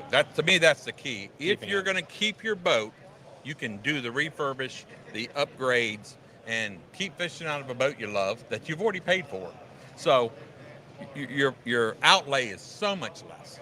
But if you put $30,000 in your boat and decide to sell it next year, you are going to lose big. That's a big one. You have a boat that's worth minimal compared to a new rig. But that guy could go out and buy a 1995 520 VX, not upgraded, for $15,000, and you're asking $40,000. Yeah, that makes sense. If you're going to keep the boat, repowering is very viable. If you're, hey, I'm just trying to get by, and it happens. People lose an engine. They have to make a decision. Do I put a 10,000-hour power head on it, or do I put a 22,000-hour new motor? That's a decision that person would have to make. But if you love your boat and you are happy with it and it's paid for, it's viable. Hey, bring it down. We'll put you a spot lock trolling motor. We'll put you some grass. We'll get you a new engine. And you're spending, you know, that Ranger there's $90,000. You put 30 in it, that's a third. Yeah, that's true. If you have a good boat and you like it. Well, if people want, whoops, sorry, there's my cameraman. So if people want to find you, where can they go? And then also repowering versus purchasing, they can do both through you, correct? They can repower as well. Yeah, when it comes to bass boats, we're full service. We have, we feel really good lines. You know, we've got Nitro, Ranger, Bass Cat, and Phoenix, which are all quality boats. We only sell Mercury motors, so We can't do a repower for them on the Yamaha or anything, but we do it all. If it has to do with a bass boat, we do it. Awesome stuff. Again, sir, thank you so much for your time. Thank Wrong you. hand there. And then, yeah, if guys, we're going to be here all week. So if you want us to come back, even look at more boats in this section, just let us know. I'm going to try to hit every booth today. So we got pace we're going to try to keep up here. So we're going to keep on going. But yep, thank you, sir. I really appreciate it. Y'all have a great day. Thanks. All righty. And we lost the Jared. He does wander. No, I think he went back to his booth. But we got a couple more boats that we got to get into today. Let's see. We got really good audio. We got an insane amount of people watching. I'm trying to use my phone here to actually keep everything going here. I'm gonna go to comments right now, and then I got right here. This will keep me in frame. So we got Creek Quest. Just subscribe to the channel. Great content. Thank you guys. And then again, all this is free content. If you really want to help out Fishing the DMV, as we're bringing this to you all weekend. You want to take one there? We bring this to you all weekend. If you go check out our Patreon, that's basically how this whole show survives. And we're just going to kind of keep on going through here. Should we hit more boats, or should we go to Pro Fishing Tackle, Pro Tech Tackle? Ask your viewers. Do they want more boats? Where do you guys want us to go? I'm going to keep my phone with my wife, and we're going to wander over to Pro Tech because I know that's where David Smith is, and we can talk to them real quick. Let's head over there, and then we'll get some feedback from. Yeah, because we're going to try to hit we're going to try to hit as many booths as possible here before we hit 10 o'clock. I think Pro Tech is over here, if I'm not mistaken.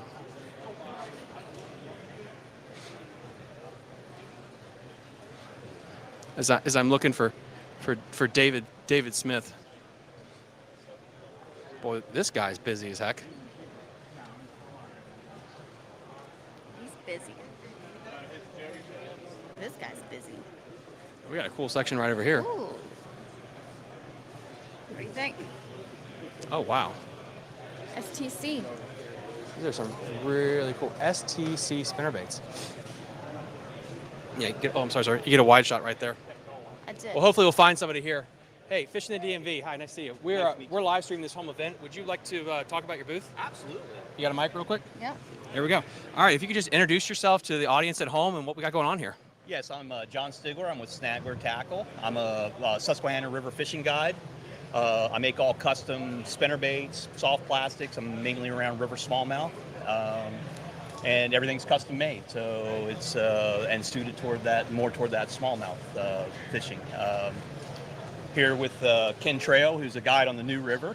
Hi, Ken. And he guides. And we're here to talk about smallmouth fishing and sell baits. That's freaking awesome. And with a lot of the guests that I've had on talking about the smallmouth, the Susquehanna is such a power fishing smallmouth place. When you're on the Shenandoah, you have two camps. It's like I'm a Ned rig guy or I'm a tube guy, but no one's ever heard like, what is a chatterbait or a spinnerbait for a smallmouth? But you go to Susquehanna, whether it's the Bassmaster Kayak Series, Hobie, and there's guys power fishing for them. What is it with spinnerbaits and smallmouth that just work? So with smallmouth, especially on the Susquehannas, because of the population, they're very competitive. And that competition causes them to be more aggressive, which means they will react to baits more. And that's one of the reasons why we have, such power fishing works on the Susquehanna. Now, it doesn't work all the time. You do have to finesse them at certain times. But it really has to do with the competitiveness of those fish and the fact that the population, there's a large population. So they're gonna try to out each other to try to get to that bait. And so, in the summertime, we use more of the burning style. This was the color that I caught my largest one on last year. This is called Juniata Slammer, and that's a 3/8 ounce, 1/4 ounce profile. So that has a hidden head. So that means that head makes it a smaller profile. Smallmouth, especially, or northern largemouth, like a smaller profile bait. Compact bait, yeah. Right, because we don't have the big shad like some of the southern reservoirs, where they have the big gizzard hickory shad, things like that. They like those on the Shenandoah. Yeah, and they like them on the Shenandoah too. There you have it, guys. Absolutely. Oh yeah, I got gold. This gold is what made you decide to really hit this with that gold? Is it because of the shiner population up in the Susky, or is it something about how it looks in the water? Yes, there's a gold shiner population in the Susquehanna. Gotcha. So there's a bunch of different bait fish that run different times of the year, and so we relate to those. When I was working, my full-time job, people always say, good luck out there. And I kept saying, it's not luck. There's scientific skill that goes along with being a good angler. It's not just throwing a bait out there and hoping that you catch something. and you have to understand your forage for whatever body of water that you're fishing. And on the Susquehanna, we have a large gold shiner population, and that's why the gold works real well. We also have a large comely shiner, which is like an emerald shiner, and that's that emerald shiner and comely shiner I might be color. buying a bunch of these too. And then the other thing that is a good one is this banded killie, or the blue bandit, you know, and that's another good one, and that relates to more of that shiner population, you know, when they're attracted to shiners. And it's really about the forage and understanding what forage is in that body of water that you're fishing, because every body of water has a significant forage base, and that base is what those fish relate to. And they may relate to something different when that forage is moving around in a different way or more exposed. Because, you know, really, I always tell people in my seminars is, you know, smallmouth only does 3 things in life, and that's spawn, eat, and survive. Yeah. You know, and other than that, they're not on, you know, their phones or all that other stuff or hanging out with each other. Quite frankly, they hate each other. They're very aggressive. If you put them 2 in a tank, one will kill the other. Big debate.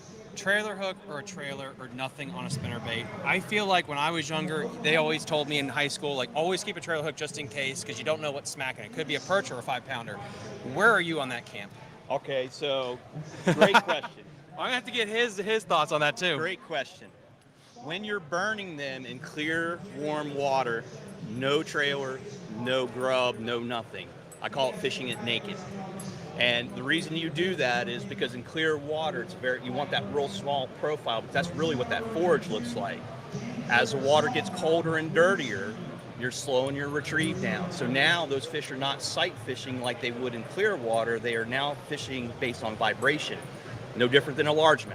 But what happens is then you start throwing bigger baits because you want them to see that bait a little bit better. They don't in dirty water, they don't see it as a small bait, big bait, you know, because the depth perception is off, you know, versus clear water. They can see that, you know, they can see that if it's not the same size as a comely shiner, they're not going to hit it because they're going to look at it and say, what is that? You know, that's not something that they see.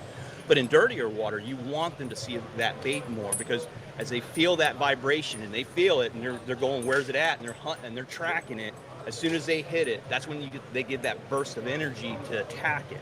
And that's where the trailer hook, which I don't have one on here, but that's where the trailer hook does become important, is because if they swipe at that, and especially swipe behind it, you want that trailer hook. I catch a lot of fish in cold, dirty water, slow rolling. I mean, you want that thing going thump, thump, thump, as slow as you can. And as soon as they come around it, you want that little bit of extra hook on there, because they do swipe at it a lot. So that's the whole premise of the trailer hook and adding a grub. The other thing a grub does that I think is it adds a different vibration to that bait. You know, not just the blades, but now you got this vibration, and they feel that different vibration. And I think it's almost like a fin vibration. Like they can sense that. Interesting. Now you, sir, had when I said trailer hook, you had some thoughts on that thing. So I got to hear your thoughts on the trailer hook versus trailer. But first, tell everyone at home, who are you? Your business? I'm Ken Trail, Rock On Charters. I'm here helping John. He's a sponsor of mine, but I guide on the James River and New River in Southwest Virginia. I think he did a pretty daggone good job explaining it. I hardly ever use a trailer hook or trailer grub or split tail grub or anything unless it's cold water. And I'm slow rolling. Also the dirty water, bigger profile. If I have a trailer, as in a grub or swim bait tail or split tail or whatever, I will always have the trailer hook on. New River. I finally got a couple of guides on the show this past year to talk about the new. I consider it like it's Jurassic Park. No one talks about it, especially like when you talk about the musky fishing crowd. It's always the James River, and I think it's because that's near Richmond. New River is out there, and it has this mystery to it. And even when the Hobie series went there, people were like nervous about that river. Yeah. For people at home, what makes the New River so freaking awesome and almost like a mystique around it? Well, you know, I mean, 20 years ago, the New River was labeled as a top 10 fishery east of the Mississippi for smallmouth. And, you know, rivers always have ebbs and flows of populations and that kind of thing. And I think we kind of got pushed to the side a little bit, Susquehanna and some of these other major river systems coming up and doing really well. But the New River is back, and it's really good fishery. It's a scary fishery because of the flow. There's, tons of rapids, lots of moving water. Arguably the second oldest river in the world. And there's a lot of mystique around that. It's tucked in the mountains. It's cliffs on each side of you. And, it's an incredible fishery. I'm a muskie guide and a smallmouth guide. I run about 70% muskie anymore because that's what people are coming here for. I fish both the James and the New, obviously, but I love the New River. I mean, if you haven't been on it, you need to get on it. Muskie or smallmouth, they're both very, very good there. And then if people would like to book a trip with you at home, where can they do so? The easiest thing to do is get on my website. It's rockoncharters.net. There's actually 2 Rock On Charters. One's on the coast. And then I'm on Facebook with Rock On Charters LLC and Instagram at Team Rock On. So, look me up. Be glad to take you guys out. Ken, thank you so much. I appreciate it. Guys, we're going to keep on going. We're going to try to hit as many boosts as possible. Come on down here. We got to go back to the boats. Is that what the people want? We're going to go back to the boats then. Sir, thank you so much. All right, guys. I'm more than happy to do this. No, I don't want to. Turn on. What boat? Scott wants. Scott. Okay, I got you. Scott, can you check out the Bass Cat? Yes, we're going to go do the Bass Cat. People are talking about you? That's awesome. I don't know about that. I'm with Thomas. I want to say too, though, where else can you go and get information about the forage in the Susquehanna River, and knowing what the fish are feeding on, have a product, more importantly, have the platform. You guys at home that are watching this, that what he just talked about, like that information and knowledge, you will not find that anywhere else. You can't find that at Bass Pro. You can't find that anywhere. But you come here to the Richmond show, and you are taking that to everybody. That maybe not even this weekend, going to click on it later. And if you take that information about what he was talking about, the color of the blades and stuff, I mean that'll help you become a better fisherman. Oh, it really will. That's what Fishing DMV is doing. If you'll pay attention and listen, pick the brains, get this information knowledge, and you'll catch more fish. Well, and this is why we're such a local regional show, is to really highlight all this stuff. Because I loved ICAST. I did. I'm not against. It's so weird. Like people tell me, what do you think of ICAST? Like, if you never leave Virginia, ICAST doesn't do as much for you as these local shows. That's if you live in Pennsylvania, ICAST won't do as much for you as a local Pennsylvania show. You get the guides, you get that niche. And that's something the pros talk about. Gerald Swan is a great example. He said, like, these are the only colors you need if you're traveling the country. But if you want to get to that next level granularly in your river. And dial in on that body of water. How many times when we had Doc and Jeff Miller. Jeff Wolford, Miller. Thank you. Yes. And they were just like, okay, this is this one tweak to the Shenandoah you need to do. Like, you don't get that at the national level. That's it's just at this local level. It's a niche. And that why, too, you're talking about networking, Jake's Bait and Tackle, we want to carry, we want to carry product that is same thing, that is going to work in the waters that our people are fishing regionally. And you can get all the other big names, but this out of Pennsylvania, I mean, that's, we'll start carrying some of his stuff. Oh, absolutely. So plastics, too. I mean, that plastic, the Helgermite, and the Mad Tom, he's got 2 of those we're going to be looking at. I mean, that stuff is... and the spinnerbaits, too. So, anyway, good stuff. Okay, so, Bass Cat. And then, also, guys, so right now, can I borrow this real quick? So right now, we are watching on my phone on YouTube. We are going to set up her iPad at a commercial break at noon, and then I'll be able to see comments on Instagram and Facebook. So I apologize right now. If you've commented on Facebook, all I can see is YouTube comments. So please head on over to YouTube, and you can comment right now. So we're going to make our way over to Bass Cat. I want to make sure we hit Green Top 2. And then we have Protect Tackle. We're going to come back to Protect Tackle when they're not as busy. That's the one thing we're trying to hit. And that's why these shows, too, for 3 days, because really it's hard to, you could see it in a day, but it's just a lot of information, a lot of stuff. It's so much stuff. And this is the thing, like, and I was talking to Jared about this. We've actually, now we're like veterans at doing this media stuff, and you learn, like, last year's like, we're going to walk around on a Saturday midday. Well, that was not great because it was packed. And so we're trying to get a little bit better at that. So, Carly, do you know where the Bass Cats are? Okay, let's go find a Bass Cat. Oh, the Bass Cat's where we started. It's near the Cayman. Mickey's right So we're going to be going to the Bass Cats now.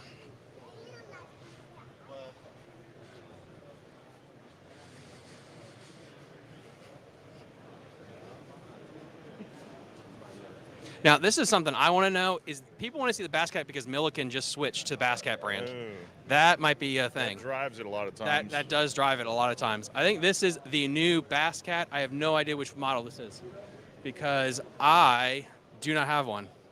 This is the Spanish name, Chimicarnita, Caracal. Thank you. I think it's Spanish for tortillas.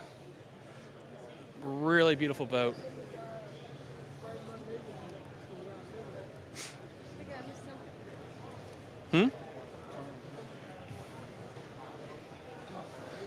Yeah, we'll hunt somebody down and talk to him. $105,000 price tag on this puppy. Jeez. We had an interesting conversation when we were talking about the Phoenix. They were talking about repowering, and like the problem with that is, and he was talking about the pros and cons. Where if you're going to keep the boat for a long time, it's absolutely worth it to repower. The problem is if you repower and then you want to sell in 5 years, you will not make back your income because it's like $20,000 to $30,000 you're sinking into it. Correct. And I think that's interesting because I thought about that too. And you really need to think real hard. Is like, is this boat going to last 20 years, 30 years? But it's really interesting when you think about that. We have a question. Yeah. Multiple questions. First of all, USA Kayak Fishing says, are there any kayak booths? We got one right behind us. What's the other question? The other question is from Matthew Lasky. Snagler tackle is amazing. Oh, it's not a question. Hold on. Colt just retracted his question. I was going to read it out loud, but it's gone now. What was it? I think he asked if everything here is for sale, and I was about to say yes. Yes, it is. Absolutely, it's for sale. We're going to try to find somebody to talk about the Bass Cats here in a second. We could grab him. Actually, you know what? Let's just go hit the. If you want somebody to talk about the. Thank you, sir. Yep, this is the new one right here. The layout is absolutely ridiculous on these. I do like the drainage that they have in the bottom here. I think, and then you guys can help me out at home. I'm pretty sure it's either John Cruz or Milliken that's running this exact model. They probably have an even better breakdown, honestly. But if you still want us to do a breakdown, absolutely. There is a kayak booth right behind us, and they look like they're not overwhelmed with people. Because again, guys, they're here to try to make sales, to support their local businesses. I don't want to interrupt them. So there might be booths we walk past. You're like, Tom, why didn't you go to that one? If they're completely loaded down with a crowd, we're not going to hit that up. So, yeah, you got any more questions before we get into the kayak stuff? No. Okay, sweet. What booths, Jared, would you like us to hit next? You want to do this one? I could do this one, and then you can find another one. We could just. Okay. You want to leapfrog it? Yep, that'd be fine. Okay, cool. So let me go on over here, and then we are here at. These guys right here, this is the largest kayak dealership in Virginia. And we're going to see if we can snag somebody here just to kind of hype up the booth here in a minute. We have over, what are we up? Are we up to like 60 people now live watching this thing? Okay. So whenever you have a chance, Fishing the DMV is here. We're live streaming the event if you want to hype it up. Sure. Cool. And we are live. So if I'm not mistaken, Paddle Virginia, you guys are like the largest kayak dealership, Virginia, nationwide, East Coast? Yeah, definitely one of the largest in the country as far as like an independent paddle sports retailer. Yeah. So absolutely. What do you guys got going on this year with kayak wise? What's new in the kayak industry?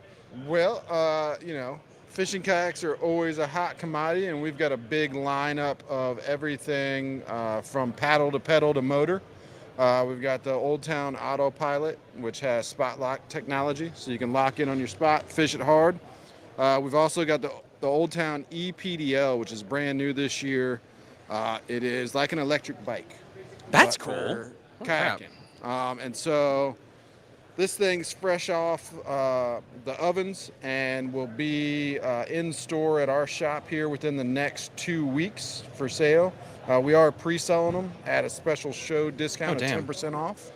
And then everything here, all these models you see, we have some pretty steep discounts running on the models. That was a question we had from about 3 people online is what's for sale at the expo? So what you're saying is you show up with cash credit, Bitcoin. You can basically take whatever, Yeah, you can get whatever you want. Like, yeah, what you out of all these kayaks here, every single one of them is priced to move. Okay.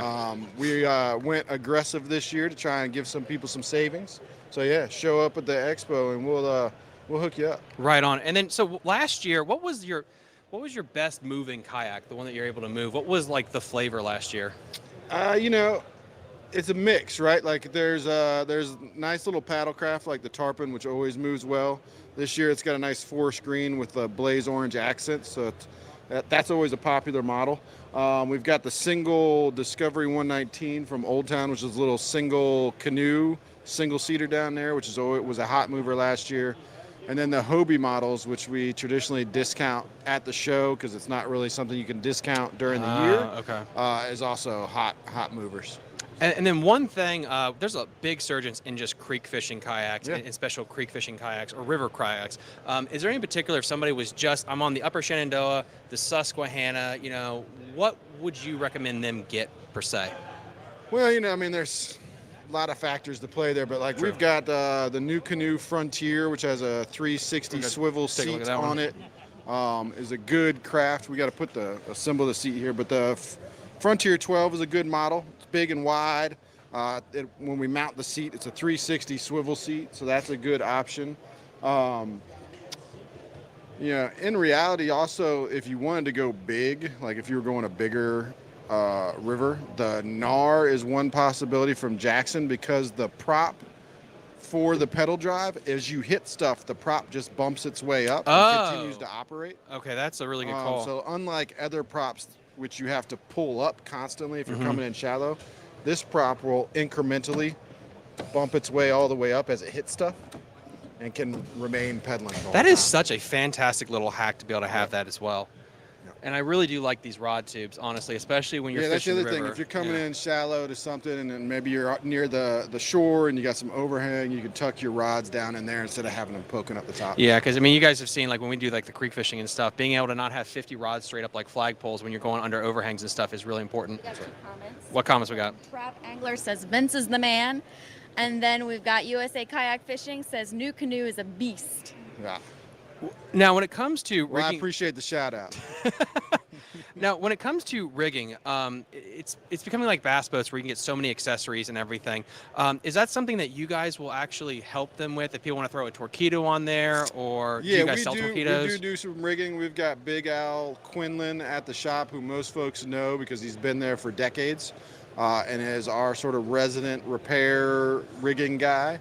And so, yeah, we do a lot of rigging on kayaks. You just got to schedule an appointment to bring it in.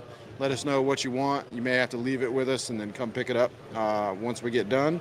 But yeah, we are a full shop with a full repair shop, full rigging shop. How much has that evolved, the rigging? I mean, I remember it's when... evolved a lot. Yeah, I was going to say. Significantly, right? Like it's gotten infinitely more involved, but fortunate for us and for consumers, most of these manufacturers now take that stuff into account. So you're seeing through wire hookups and setups, so they make it a lot more easier. Instead of us drilling a bunch of holes in your boat, they've already pre-rigged where to run the wires, where to assemble everything. So it's gotten a lot easier.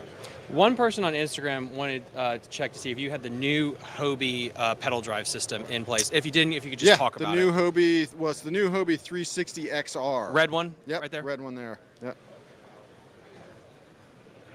So the 360 drive has been around for a number of years, but this is the new and improved Hobie 360 drive with the XR is what it's referred to. And so you've got some extra housing and some extra micro adjustments here, which have sort of solved some of the micro issues they had with the 360 drive before and just improved upon that technology. So this will be a hot mover here for the next year as well, just for that improvement. And it allows you, as you can see, you've got multiple steering capabilities so that you can actually feather the fins on the 360 drive to really micro adjust and get in spots you want to get into. And the one thing, guys, I'll say, I know Hobie, there's some controversy with the whole torpedo thing, but the one thing I really like about this system, I don't want to take it out, but you can just pull this out and set it in the bottom of the boat compared to a lot of the pedal systems, and everyone has their own flavor, where that thing's going to shoot straight up like a flagpole. So if you mount your electronics here and you don't want to use the pedal drive, you can just pull it out and just set it in the bottom, which I kind of think that's pretty slick, honestly. Yeah, so there's a lot of, right, like we always talk about the pros and cons of the pedal drive systems, because you have something like a Hobie, which is fin driven, right? Back and forth, like a stair stepper almost. But even in most of these other Hobies, like the Outback, the Passport, the Compass, all those, you can essentially pin the pedals like this, and the fins will come up flush to the hull of the boat, right? So you can get in shallow places without even actually having to pull it up. That's really cool. Now, if you get in real shallow into some weeds or some high grass, you will want to pull it up. Conversely, like you got a Recon where the prop does elevate up into your face. We've got the NAR where we talked about the prop at the bottom incrementally bumps its way up. But then you've got Native and Old Town where you do have to pull that prop all the way out of the water if you're coming in shallow, because they all have about an 18-inch draft, right? And so you do have to pull that out. Now, advantage traditionally to the prop pedal drives is you have instant reverse. So you just start pedaling backwards, right? Yeah, that is awesome. Versus Hobies, with the 360, you have a little more flexibility because you can 360 it around and flip that. But with like the Outback and the other models, you have a pull tab you have to pull to get the fins to reverse and go into reverse. So there's a little second of adjustment there. Yeah. So that, pros and cons for each. Yeah. We have Matt Wilcox on here. He says, how's the RVR 119? The RVR 119, yeah, from Bonafide. So the RVR 119 has been a great selling kayak for us so far, fresh out of the ovens as well from Bonafide, fairly new offering. And yeah, I mean, we've gotten all rave reviews. It maneuvers well on the river. It's stable. It's a great moving platform. So yeah, that has been a great addition from Bonafide for sure. And their lead designer, Hans Nuntz, who used to work with Wilderness Systems, designed the Attacks I didn't series, know that. Interesting. Which is also a great kayak. So he's at Bonafide, and he's the one who brainchild the Bonafide RVR 119. And yeah, it moves like a Hans boat. It's a good moving craft. With kayaks becoming really just the Lamborghinis, and this is just a question I've had on the show, guys, multiple times. Well, do you think financing will ever become like a thing? And this maybe it already is, and I'm just ignorant. Is that going to become more of a thing as years go on? Well, yeah, and it is becoming a thing, right? Especially in the e-com space, right? In which that's the space we do 50% of our business in. Oh, wow. And so, we're looking at instilling like Affirms, things like that, where people can easily check out with a online financing option. So yes, it does become a consideration for folks.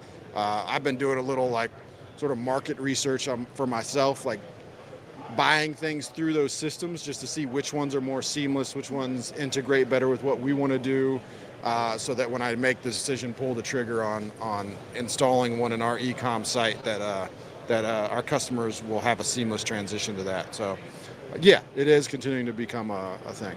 And like you stated, 50% e-commerce. So I'm assuming, guys, if you want to order a kayak from them, you don't necessarily have to drive down. They can do some kind of shipping, possibly. Yeah. So unlike we're one of the unique independent shops in that we've tried to stay with sort of the cutting edge of technology, and so we have a website, paddleva.com. We have a live chat feature that goes directly to my phone, so you are talking to me every time you live chat us. We have email, we have all of our social channels that you can reach us. But yeah, we can talk to you live chat via my phone at any hour of the day, help you convert online. There's in-store pickup options, there's Virginia delivery options. Wow, out-of-state awesome. delivery options. We are a national player, although our focus does remain on the Commonwealth and on the East Coast. Right on. And then guys, make sure you head on down here to the Richmond Expo. You can get some of these kayaks really at fantastic rates, or you can go to Vince. I mean, Appomattox River Company. I mean, you guys are your website. You know the website. We'll link it in the episode description. And also, I believe you're a proud sponsor of Northern Virginia Bass Kayak Association as well. We are, yeah. We try to help out. Those guys are great. Love what they do and what they represent, and they do it right. Awesome. Vince, thank you for your time. I really appreciate it. Yeah, man. And then, guys, we're just going to keep on moving. Thank you. These things are freaking awesome. All right. Let's go. Where do you want to go next? Where do they want? So somebody wanted to know if there were any glide bait booths. Oh yeah, there's a glide bait booth or two. Let's go get my better half here. They want to be moving on. Look at you making deals. It's good stuff. Why You know what I was telling them though with this too? Like if somebody comes out with, you always talk about John boat, or we say we start with a John boat or canoe. If they come out with something same shape, size, design as a John boat in this plastic type of thing, kind of like a crawdad, but that you could put features on. I don't know. I think it could be a market for it. Well, I think it's especially also for our rivers. I think what's also interesting is like you got to play to your strengths, and like Carl, pause here because I think this is really important. So it's like I think Hobie's the Lamborghini. I think it's really good. I like the PA14, but this is something when I talked to Jake Hartwell, who's big friends with Jeff Little. You got to fish the waters you're in, and so they're big into the inflatables on the Susky, correct? Because that's where they fish. Correct. But if you live in the Shenandoah Valley, do you really want a 16-foot kayak, or do you want to get something custom to the river? Correct. And I think that's important when you're making these decisions. Make sure you pick one that suits the waters you're in, not where you might fish once a year, but what you'll fish every weekend. Correct. And the other thing that I'm hearing from people is where they won't, people that won't get into a kayak, even though you can stand up on them, but people like to fish standing up. Yes. And that's where invisibility and just a lot of reasons. That's important. And you can stand up on kayaks, and kayaks can say, "Oh yeah, I can do it," but bigger guys or older guys do stability. It's not easy. So anyway, it's an interesting thing. I think there's a part of this market though that's untapped that we might start seeing coming out maybe in the future. I believe you so. You talked about it early on, like even 8-10 years ago, about boats getting people on the water. Yeah. To fish, and how do you do that? It's the accessories too, and that's what we started talking about there. And Vince was saying like, "Oh yeah, it's blown up." It's how much it is you need something brand new. And again, if you can afford it, that's awesome. But versus getting something you can customize, whether it is a John boat, whether that's a kayak or an old bass boat. So guys, we're gonna start hitting some more booths. Now, what I'm thinking is, I know a couple people also asked about Green Top. This is my thought with Green Top because they're a little bit more established. Let's see if we can get them in a booth show later on, possibly. Maybe we can get somebody in, then we can hit a bunch of the smaller people real quick and bounce through, because I feel like that's a good sit-down conversation. Why is the trout pond the hot thing? It's okay. Anyway, I want to see go for it. Tiger crankbaits. Tiger crankbaits. If they got anything going on. I know Ricky Folks with them too. And poor lad. Look at that. Poor lad. So cute. Oh man, and we can also check the Facebook to see what's going on with that whole thing too. Oh, you've been? Okay, awesome. Well, that's what I'm saying is we're going to get her tablet, and then you can just be on the back end of StreamYard and see everything. But you want to interview your guys, Carly, since Tiger Baits is kind of your crowd? All right. All right, when you're ready, here you go, boss.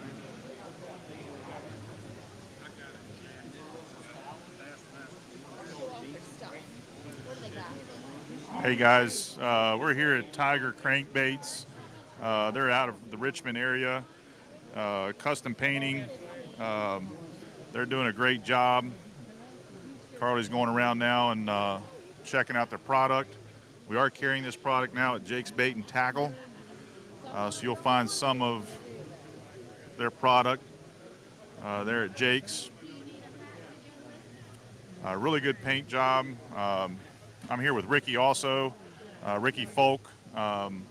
Ricky, you got a little connection with these fine folks yourself, and you throw some of the Tiger crankbaits. Yeah, they got some good products. That the one they just come out with, the yes, right here, Carly. I've been hearing a lot of rumors that that's an awesome James River bait. I haven't had the experience of throwing them yet, but we're gonna find out in April. And the James River, and I think the reason that blue in there, I've understood it or been told the blue crab that is prevalent in that body of water, that little blue that you're seeing in there, that could have something to do with that. Yep, that's what's representing. That's what a lot of people are saying. Yeah, that's one of their new deals. What are some of your go-to crankbait colors or designs, sizes for the waters that you're fishing? Well, I'm more of a tricolor, two-color crankbait fisherman. I like the flat sides. I'm more of a tight wiggle crankbait fisherman, so that's what I enjoy. But you know, you got to broaden your horizons on what you need to find out what you like. But that's pretty much what I enjoy. And I know you talk to our kids, our youth program. Got Caden here also. You guys qualified for a state tournament, and this is his boat captain for the youth. One thing you talk, about them too is obviously depth too. Like what if these, depending on where these fish are, if they're slammed to the bottom versus suspended. What are some of your considerations with crankbaits? Well, crankbaits, I mostly fish them on 10 to 12 pound test line, but adjacent to points, they're awesome on points. Spotted bass really like crankbaits, especially on a tight wiggle. So talk about that too. A tight wiggle versus, a wide hunt. A wide hunt. I don't know, over my experience, and I'm not saying that I know everything about crankbaits, but from what I have picked up on bugs, the spots down there like a tight wiggle crankbait. Okay. And I don't know why. Okay. But I can tell you that they make a few painted ones, and they've painted some for me, and I've caught them on them. But I stick with the chartreuse and blackback, your reds with a blackback, and let's see what other, and your sexy shad color. It's good colors. So I think too. So the cool thing about what you were saying about making, we got Greg here also. Greg and Heidi own the company, and what you said kind of struck me with this, because they're doing all the painting. Like they have also the opportunity, I think, to make custom. Now they might not sell out, carry that, but the idea of a custom. I think if somebody has something, that old school bait that they love, Greg, is that true? Is that something you can try to get close to? And yeah, we just did some pose for a guy. Okay. And they looked like they'd been thrown under a rotary tiller. I mean, they were tore up. And the guys actually we're standing here. And we rebuilt them all, and I'm going to tell you what, they look brand spanking new. That's awesome. Brand new. Your all's paint quality is really good. Well, I mean, it's, and I guess knowing too the blank or, the style, and like I say, the bill, whether it's square bill or your dive depth. What is it? The S crankbait. Okay. That's a very good, they do a real good job on Okay. those. They can pretty much match anything you got, or they can design anything. If you come up with colors, like they've done stuff for me. I've gave them some crankbaits, say duplicate this.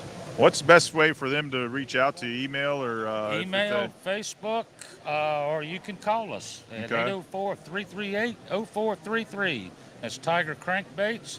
And very soon we're going to have our website out. So that might make it a little easier. That'll be good, yeah. And I know that is important because I know some guys that when you get confident in a bait or a color in an area, and you can, in a lot of big manufacturers, they'll discontinue. And I understand that. If it's not selling, it's not moving, I might like it, but if it's not selling, you're going to go on to something else. But we did some for a man in Manassas, and he fishes the Potomac and Lake Manassas. Okay. And I never knew the history of Lake Manassas. Okay.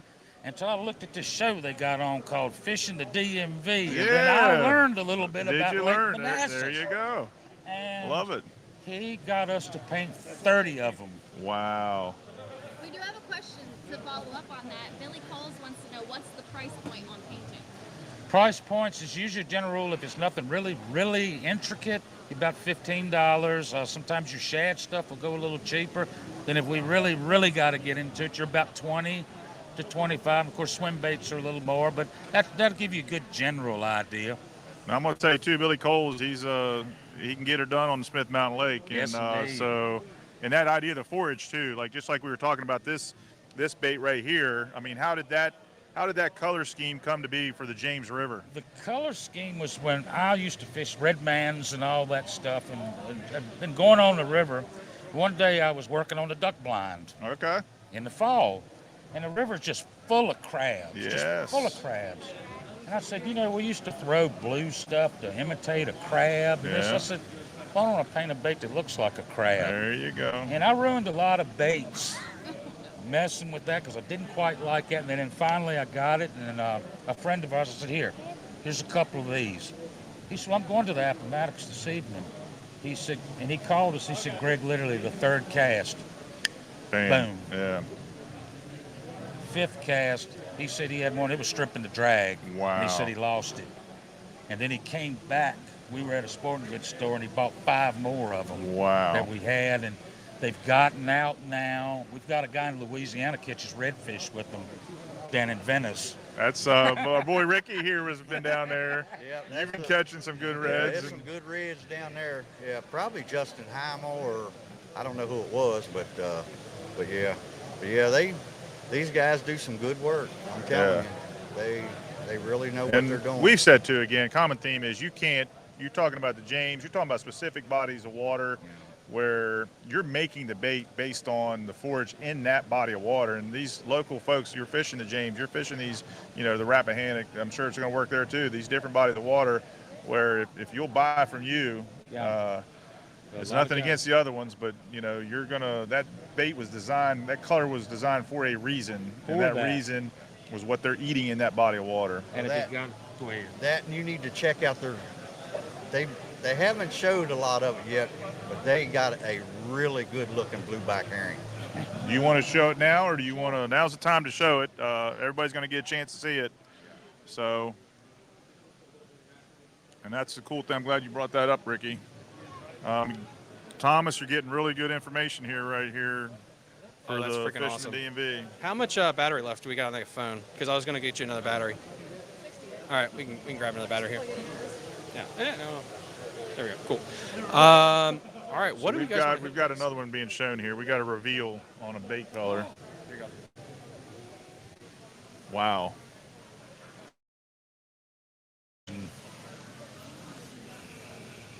So what are we looking at here for the viewers? That is the blueback herring. Okay. And that is another specialty for like the Lake Frederick or Bugs Island. Okay. Any of your blue lake herring lakes. Go ahead. A lot of lakes now are starting to come out with their blue herrings, and I'm going to tell you, they really have done a good job on this. I mean, really. And we do them in any style bait. Yeah, I'll be over. I'm going to buy a couple of those. Got it, sugar? All right. Thank you, guys. Appreciate you. Thank you, Jared. Good Yep. seeing you. Good luck We'll this talk weekend. tomorrow. Yeah, we're neighbors. So thank you, Ricky. All right. Okay. Good stuff. We're like squirrels. We're like squirrels. I know. Hey, the other thing you get here, fudge. Fudge. There's ice cream. There's food here. We all know how I like snacks. Somebody wants glide baits. Glide baits. I thought Buka was going to be here. I haven't seen him.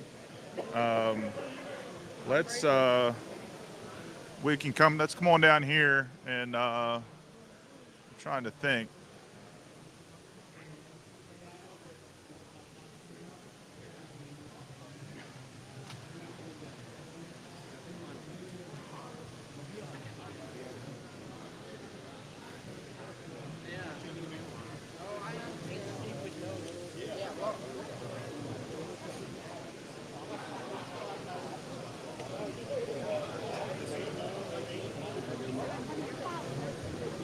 That's cool.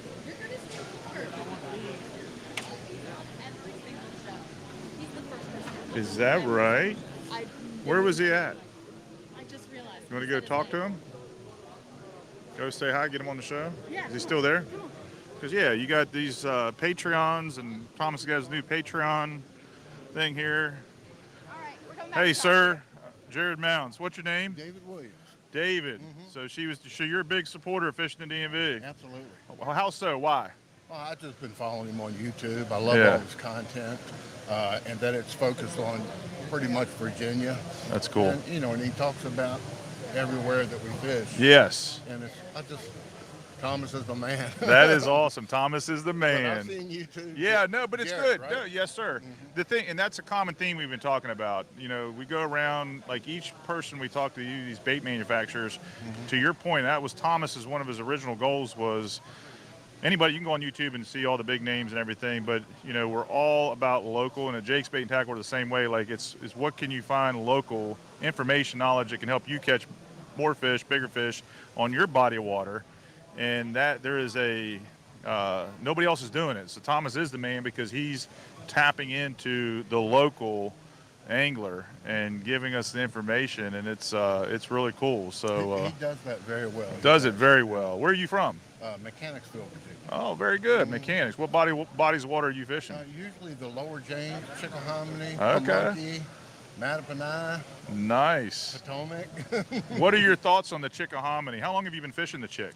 Since I believe I started in 1987. Wow. So I've been fishing it for quite a few years. So what are your thoughts on from 1987 to now on the Chick? What are your thoughts on how it's fishing or?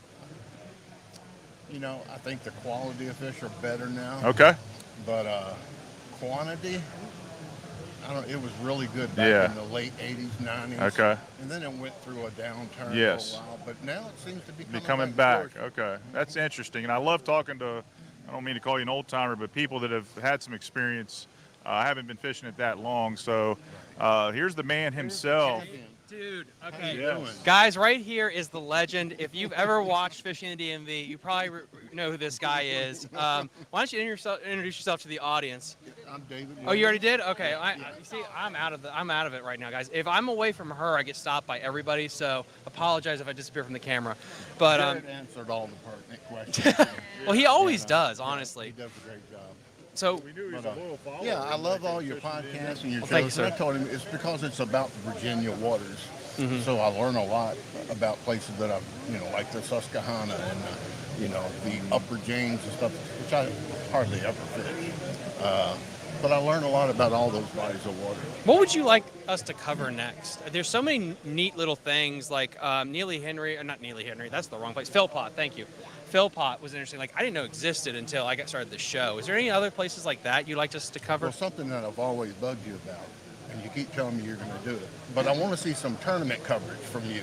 Yes. Where you go out and fish tournaments. I think the last time was you and Carly on Yep. the James River. Is that the boat flip? And, yep, that was the boat did flip. The boat flip. But I mean, I think y'all finished in the money that day. Yeah, caught some smallmouth. I think so, guys. I think that is coming in the thing. Once our Patreon hits the thresholds that you see on Patreon, we can start a second channel so we can do more of that. I will be. She knows this. She will be fishing tournaments with me this year, the Thursday night series, because people like her more than me. And so we're going to make sure we have at least our tournament coverage this year, but we're going to be adding more of that as we go. It was the Thursday night coverage series over Yeah. fishing.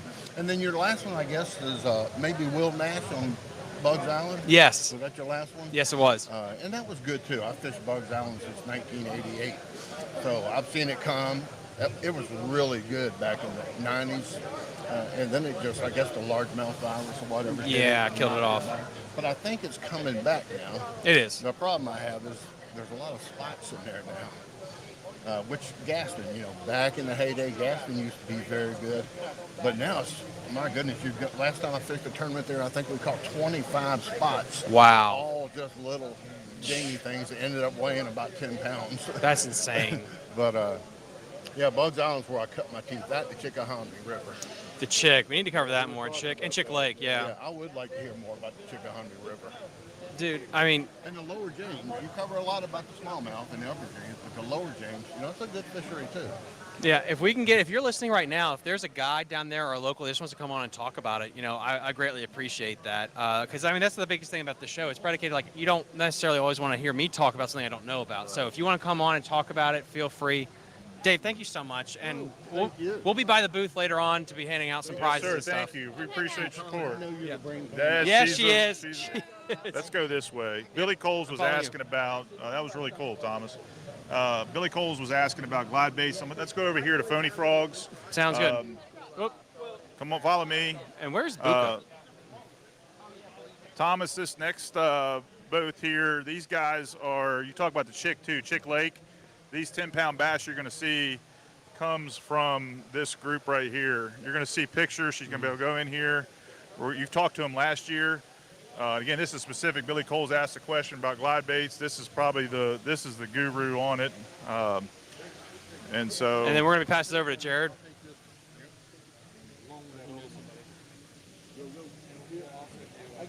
I'll be back. I'm walking around.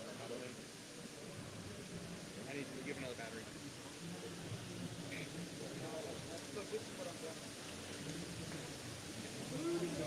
He's working with a customer right now, but the what you're going to see on his back wall, when you get a chance to go in here and look, all these bass, I can't say all of them, a lot of them are coming out of the Chick Lake area. They're out of New Kent, Virginia. Had a cool opportunity to talk to him last year when we were down at Chickahominy. And the story he told me was how back in the day, obviously in California, these baits were big. And when they brought them to the East Coast, East Coast, it was kind of like they'd never seen it. They're like, there's no way you're going to catch fish on these big baits, right? And he said he was kind of laughed at. And so, but you stick with it, and then now it is a craze. It is a big thing. So, If you want, we also have somebody that wants to know about Mike. Is Buka here? I don't think Buka is here. I looked for him. I didn't see him, but we'll double check on that and see. But you get these.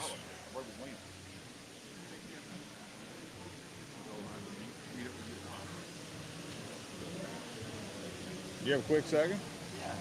Good. So he came on last year fishing the DMV, so we had a special request for glide baits. They want to see some viewers.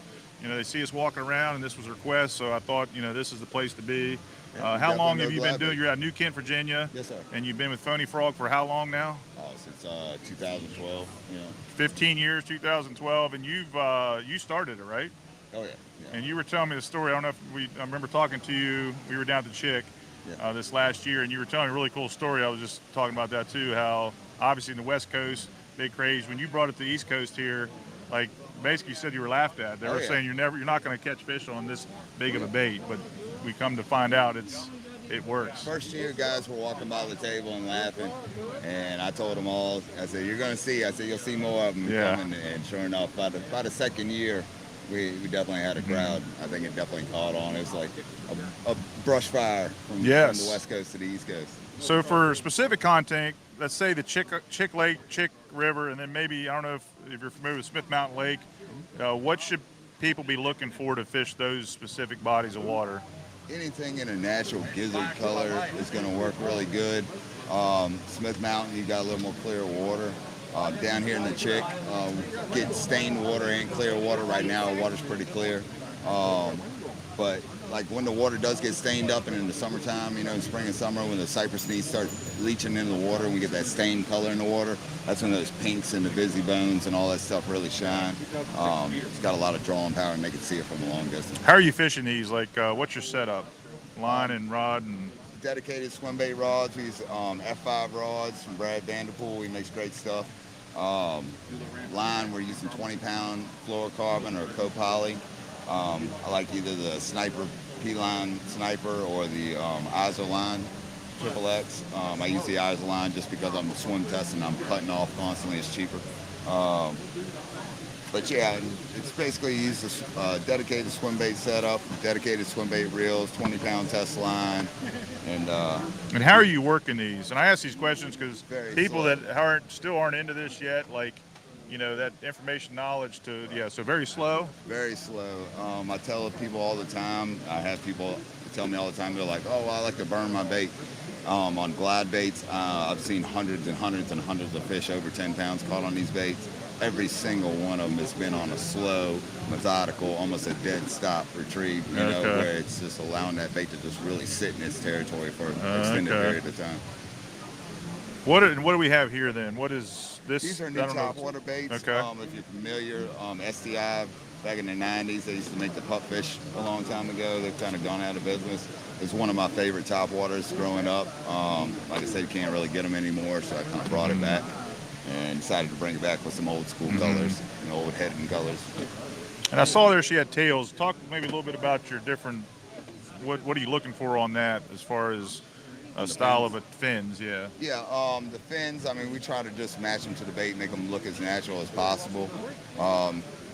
Normally, the fins are made of silicone is what they are, so they're a platinum cured silicone. They won't hold any memory. You can throw them in your box. The tail can get bent up, and they'll flex right back into shape. They're durable. Pretty much got an unlimited shelf life to them. And like I said, they just hold up a lot better than the urethane. They got a lot more lifelike action, fluidity in the water. They move with the water. They're not just kind of stiff behind the back of the bait. And so like I said, I'm sure you guys have seen Buka's new live tails and stuff like that. So yeah, me and him have been talking back and forth. So it's kind of where he's getting his silicone and his tails from. But yeah, it definitely makes a world of difference on. That's cool. What about your hooks? The realism. Hooks, owner ST56 1/0 come stock on the shads. They're ST41 number 1s come stock on the shiners. Personally, like I said, if I could afford it and quads made a bulk offer, where we could buy them in bulk, I would probably put quads on them because that's what we like to fish personally. But we'll switch off and on depending on the fish too, because sometimes they'll be finicky and they'll not be wanting to commit totally to the bait. So we'll downsize to like a number 1 hook, instead of the 1/0. And last thing I want to ask is one thing you've told me before too is the big girls. I mean, we're talking about 8-10 pounders. Right. You've talked about are they how many times a day are they feeding, and what do you find is their feeding pattern to strike on these big baits? So these big bass, when they get to these sizes, they're finicky eaters. They normally get up once a day, and they'll gorge themselves. Normally they'll eat 5, 6, 7 fish that are 7 to 14 inches at a time. So they literally will gorge themselves and then they lay dormant. So this is the reason why you don't see these big fish being caught all the time. And they pick when they want to eat. It may be 6 o'clock in the morning one day and it may be 12 in the afternoon the next day. It's just when they decide to get up and eat. And the idea is you just want to present these big baits at the time when that fish is ready to get up and eat. That feeding window. Right, yep. Exactly. Okay. Very interesting. Yep. We got 2 questions on here. Okay, so the first one is new to swim bait. We have 2 questions here. New to swim bait fishing. If I had to pick one color to get started with, what would it be? And the second one is, and I think you guys already answered this, by TDC Havoc, will swim baits work on tidal rivers? Absolutely. I fish Chickahominy River and Chickahominy Lake. The river, of course, is tidal, so we'll switch between the lake and the river. As far as beginning glides and I always recommend to try the Fizzy Bones or the 80s, the brighter colors. The reason for this is I feel like it really trains you and teaches you to learn the bait and how to direction change and maneuver the bait around structure and actually really get good at fishing the bait. Once you get really good at fishing the bait to where you don't have to really look at the bait, then I would go over to more natural colors and stuff like that, because you kind of know what it's doing under the water, even though you're just catching a glimpse of a flash. So with a brighter bait, you're actually able to see the entire bait, top of the back of the bait, and you can see every direction change that bait makes. You can really make it react to the fish depending on what the fish is doing. So. It's good stuff. I don't know if you guys picked up on it. No slight on 24. But he's talking about Mike Buka. He's talking to Mike Buka, and they're their minds are this stuff you're seeing come out is creation of what's inside your head and your experience from all those years back, 15 years of fishing this stuff on the water. So we appreciate you. We appreciate you answering questions, and thank you so much, and good luck this weekend. Thank you. Thanks, Jason. Yeah, absolutely. Good seeing you. Have a good show. You too. Awesome. So what do you want to do next? What's going on? What? You're doing this now? Oh, I mean, why not? You're here. I don't know. Yes. I know, you're tethered to me. There you go. Tied up. This is but just a humble man that doesn't do anything. I don't do anything. No. So. Monster Bass. Yeah, I mean, people know who you are, but if they don't, give them the spiel. So, Monster Bass is, we have a Monster Bass Cares, and what we do is we get money donated into a separate account, and then I take that money, I purchase Monster Bass stuff, and then I send it to veteran and first responder tournaments for free. That's awesome. So that's what we do all around the country. So we've supported just last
we went to ICAST, everyone was just absolutely enthralled with the ingenuity. It works. Yeah, yeah.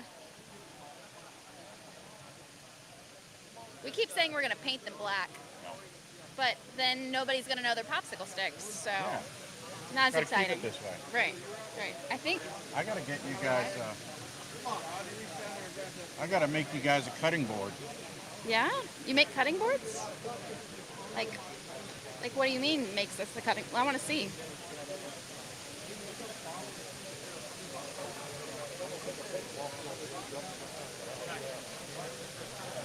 Come on.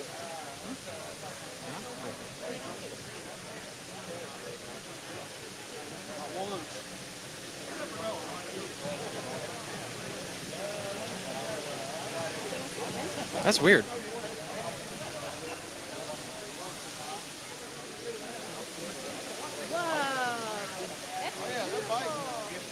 I make cutting boards.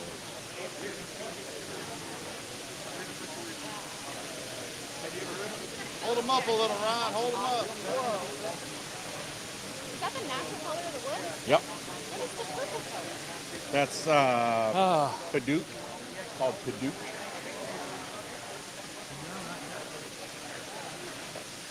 And mine are unlike any of them that you would see in a show. I take mine down to 2,000 grit sandpaper. That's just a pattern for another one. How do you fuse them together? Do you use like a certain kind of glue or? Food safe glue, all of that. Go for it. It's cutting boards. Oh, cutting boards? Yeah, I'm gonna make you guys a cutting board. That's freaking awesome. We're live, so everyone knows about the cutting boards now. Okay. Yeah, I made 17 last year for the family. Oh wow. For Christmas. Yeah. We're gonna have to get into that. Well, you saw my wood shop downstairs in my basement when you were there. Yep, yep. So Yeah, I he's sit a man of there, many talents. I put them all together. Yeah, I'm doing a bunch of finishing of antiques and stuff like that right now too. So. Ah, that's so freaking Along cool. with expanding my fishing tackle room. So where did we leave off, Carly? Monster Bass Carries. Monster Bass. Okay, awesome. How's the audio? Audio okay? Can you hear me? It's good? Okay, cool. Let's go for it. Yeah. So, yeah, I mean, you got hooked up with Monster Bass. They've also really helped veterans out, too, which is something that you've been really a big advocate for. Yeah. They do a veterans discount with the ID Me. If you're a veteran, you can get a discount from Monster Bass. And now Monster Bass are coming out with their own rods, their own hard baits, soft baits. They're coming out with more and more stuff all the time. As a matter of fact, Shane, somewhere around here, I gave him 2 spinnerbaits this morning when I got in his truck because we came down together. But yeah, it's doing pretty good. There's another YouTube guys, Aggressively Average Anglers. They got in cooperation with Monster Bass and they came out with their own ultralight rod. So, you know, got home from Alabama for Christmas and all of a sudden I got a text from one of the guys at Monster Bass says, hey, your Christmas present will be there. And sure enough, it shows up at my door. Brand new, Aggressively Average Angler Monster Bass lunker stick. That's freaking awesome. Yeah. So, you know, they're treating me really well. We're doing a lot of stuff. And, you know, I'm thinking about trying to hold some electric-only tournaments up in our area of the woods. That's awesome. And then, guys, good. Oh, we got a question?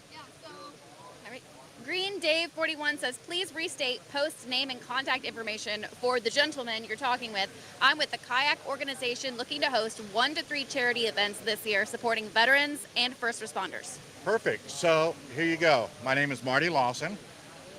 My email is martylawson1982@gmail. Please send me an email and I'll get in contact with you and we will definitely do something to help support any of the veteran first responder tournaments or charity events, things like that. We definitely like to support that. And we do it with all different things. Sometimes we send rods, sometimes we send Monster Bass boxes, sometimes we send Monster Bass tackle. So, you know, we like doing that and you just go through me and then I go through Monster Bass and I have a pot of money that I just grab and spend and send. So that's freaking awesome. Yeah, and we send it direct to the organization. It doesn't get sent to me and then sent out. Mm-hmm. It's free shipping, you know, so the veterans and first responder tournaments don't have to pay anything to me or to Monster Bass. I spend the money and I send it to them. It's really a unique way to do it because it all started out with people were doing that super chat on YouTube and sending $20 and Monster Bass would get about $6 out of it. You gotta love YouTube. Yeah, so we decided to come up with this new idea. It's a Venmo code. If you go to monsterbass.com, there is our Venmo code is there under Monster Bass Cares. And if you want to donate to veteran first responder tournaments where we send free stuff, just grab that QR code and it takes you right there, and you can donate money to Monster Bass Cares. So, Marty, as always, we're gonna have Marty. Oh, yeah, we're gonna switch the hands here. Marty, we're gonna have you back on, probably with Shane when we get back to the booth.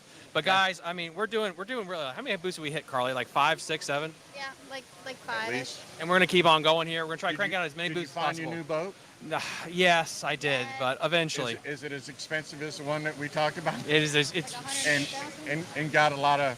We got a lot of feedback, but there was a lot of it that was negative, but there's a lot of it that's positive. Because it is $150,000 boat is that's expensive. Yeah, it really is.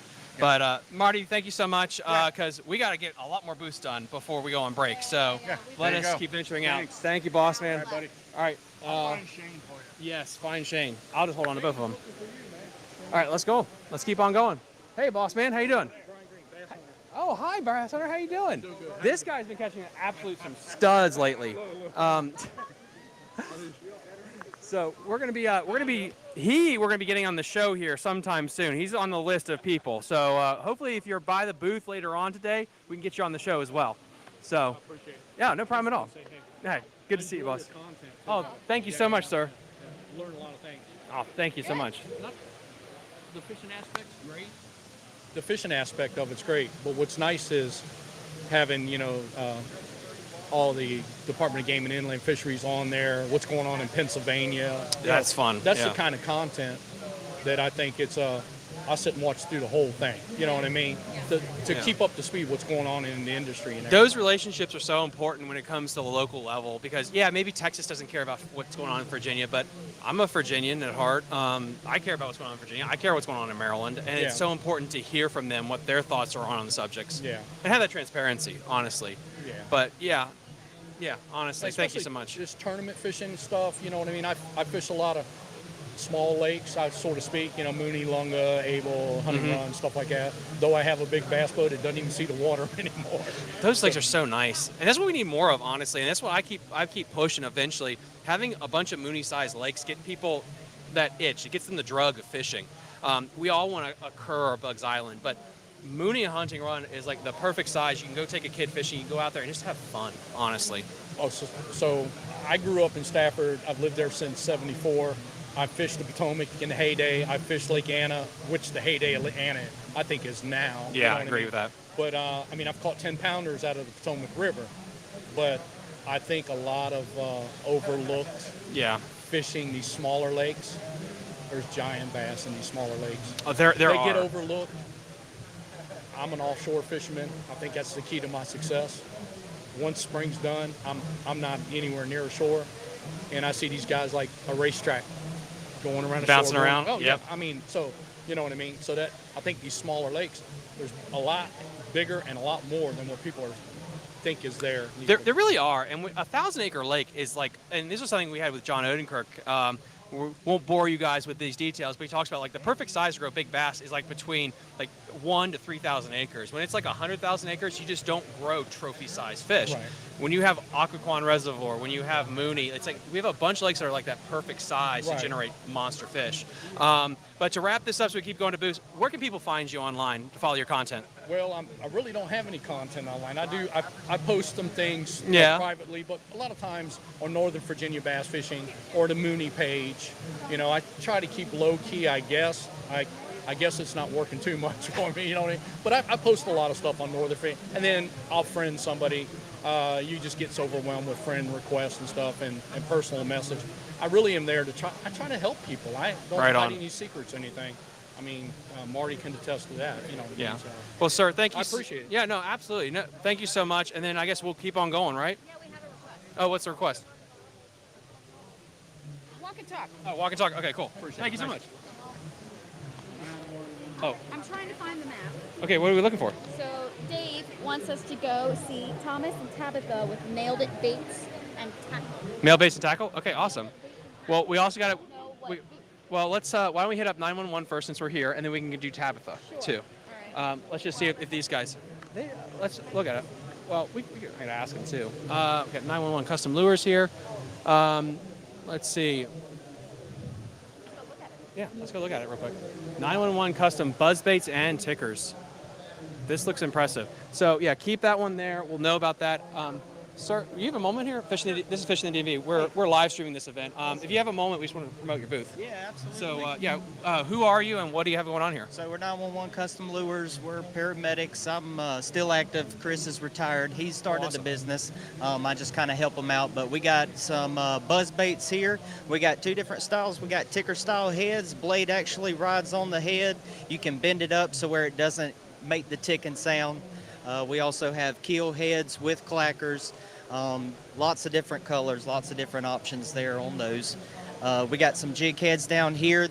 Forward-facing sonar is real popular right now, and the little sonar minnows, those will ride good there. Got a special on those. Buy 5, get 1 free. We got our spinner baits here. We got two different styles. We got a shad head that's got all the weight up in the front, and then we got a hidden weight, which is a little bit more balanced. It's got a small fall. I'll show you two different ones right here real quick. Hidden weight's right there on the top. Slim profile head, weight in the back. Shad head's just your regular style spinner bait. Both of them use light wire. Gives you a lot of vibration and action on those. Other than that, we got several different jigs. We got swimming jigs here. Got footballs, lots of different colors there.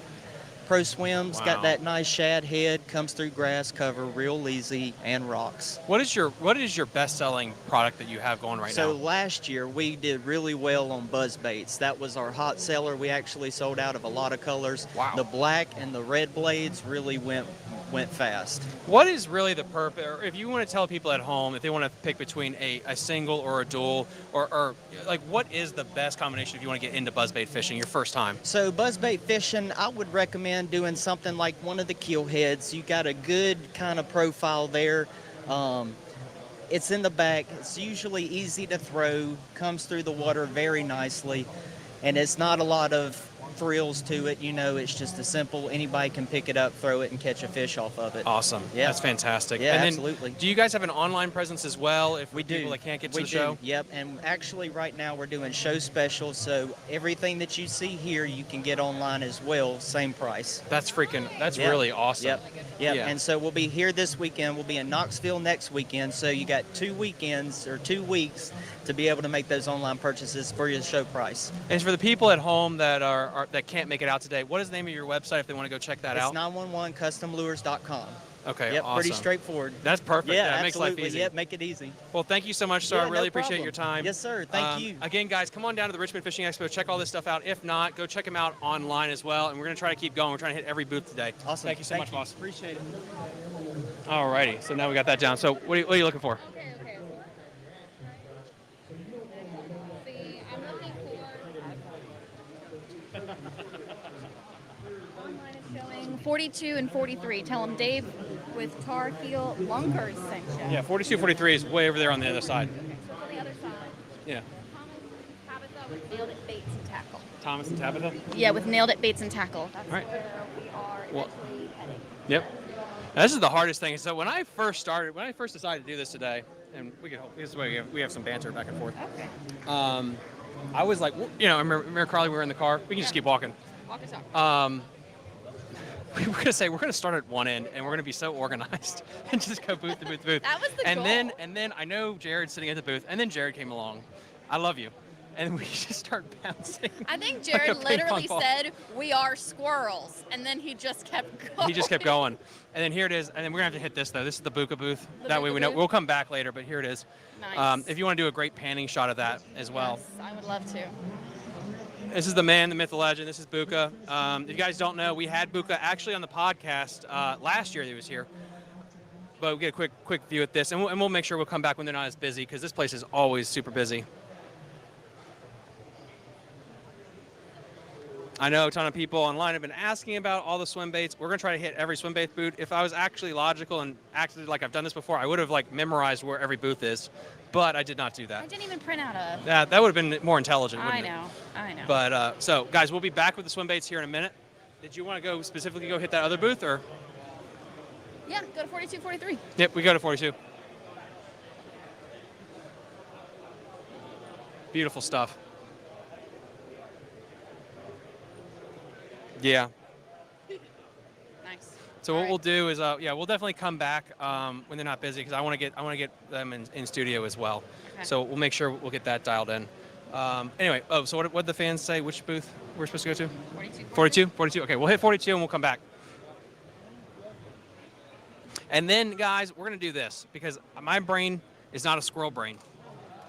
Make a suggestion, and then we're going to organize when we go see that booth, so we're not going from one side of the store back to the other, so we can hit more booths. Yeah. Sound good?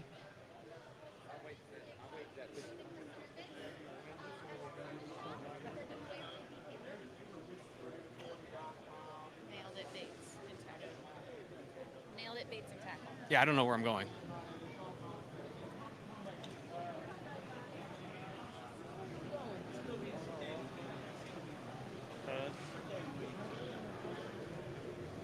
Oh, back to where we were. There he is. 42, 43. So right dead center. Yep, dead center. So we gotta go right backwards. You lead the way. Yes. Here we go.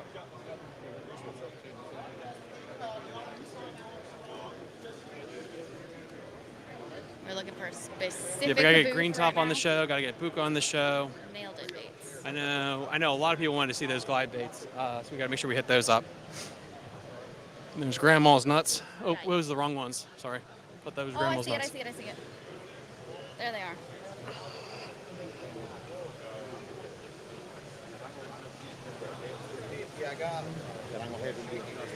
Here we are. Oh, there we are. Nailed it, bait and tackle. Is that hot mic? Okay, perfect. Let's back out here. They look like they're a little busy right now. Nailed it. Oh, we got a comment, don't we?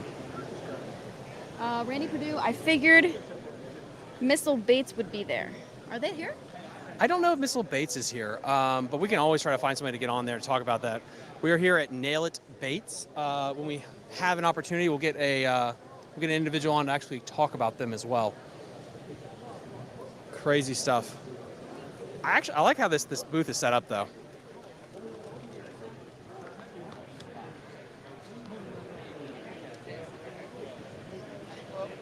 The Ghost Drag, that's awesome as well. What else would you guys like to see today? I mean, we're going to try to hit every booth possible. We're going to do the best we can, bringing you guys the best coverage possible. I lost my cameraman. There's my cameraman. And this is the other thing, too, guys. This is why. So, yeah, going forward, basically just leave a comment. Let's talk to this guy. Let's talk to this guy? Yeah. All right. By Dave with, hold on. We were staying here by Dave with Tar Heel Lunkers to come talk to you about Nailed It Baits for our live stream. So that fella right there. Let's get this fella right. I'm fixing to go up on the tank here. I got Sound good. Tar Heel Lunkers. We'll go bug this guy then.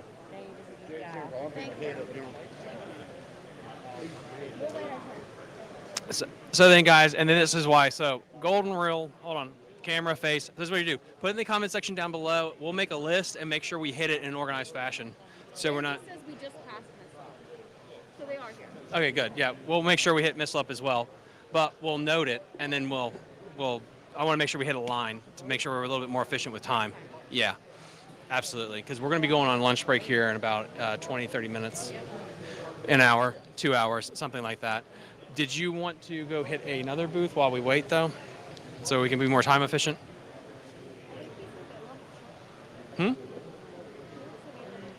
This guy right here? Yeah. Let's see. You have a moment fishing the DMV here. Yeah, we're live streaming the whole event. If you have a chance, would you like to promote your booth? Okay, awesome. We were sitting here by a viewer. Yeah, we were sitting here by a viewer.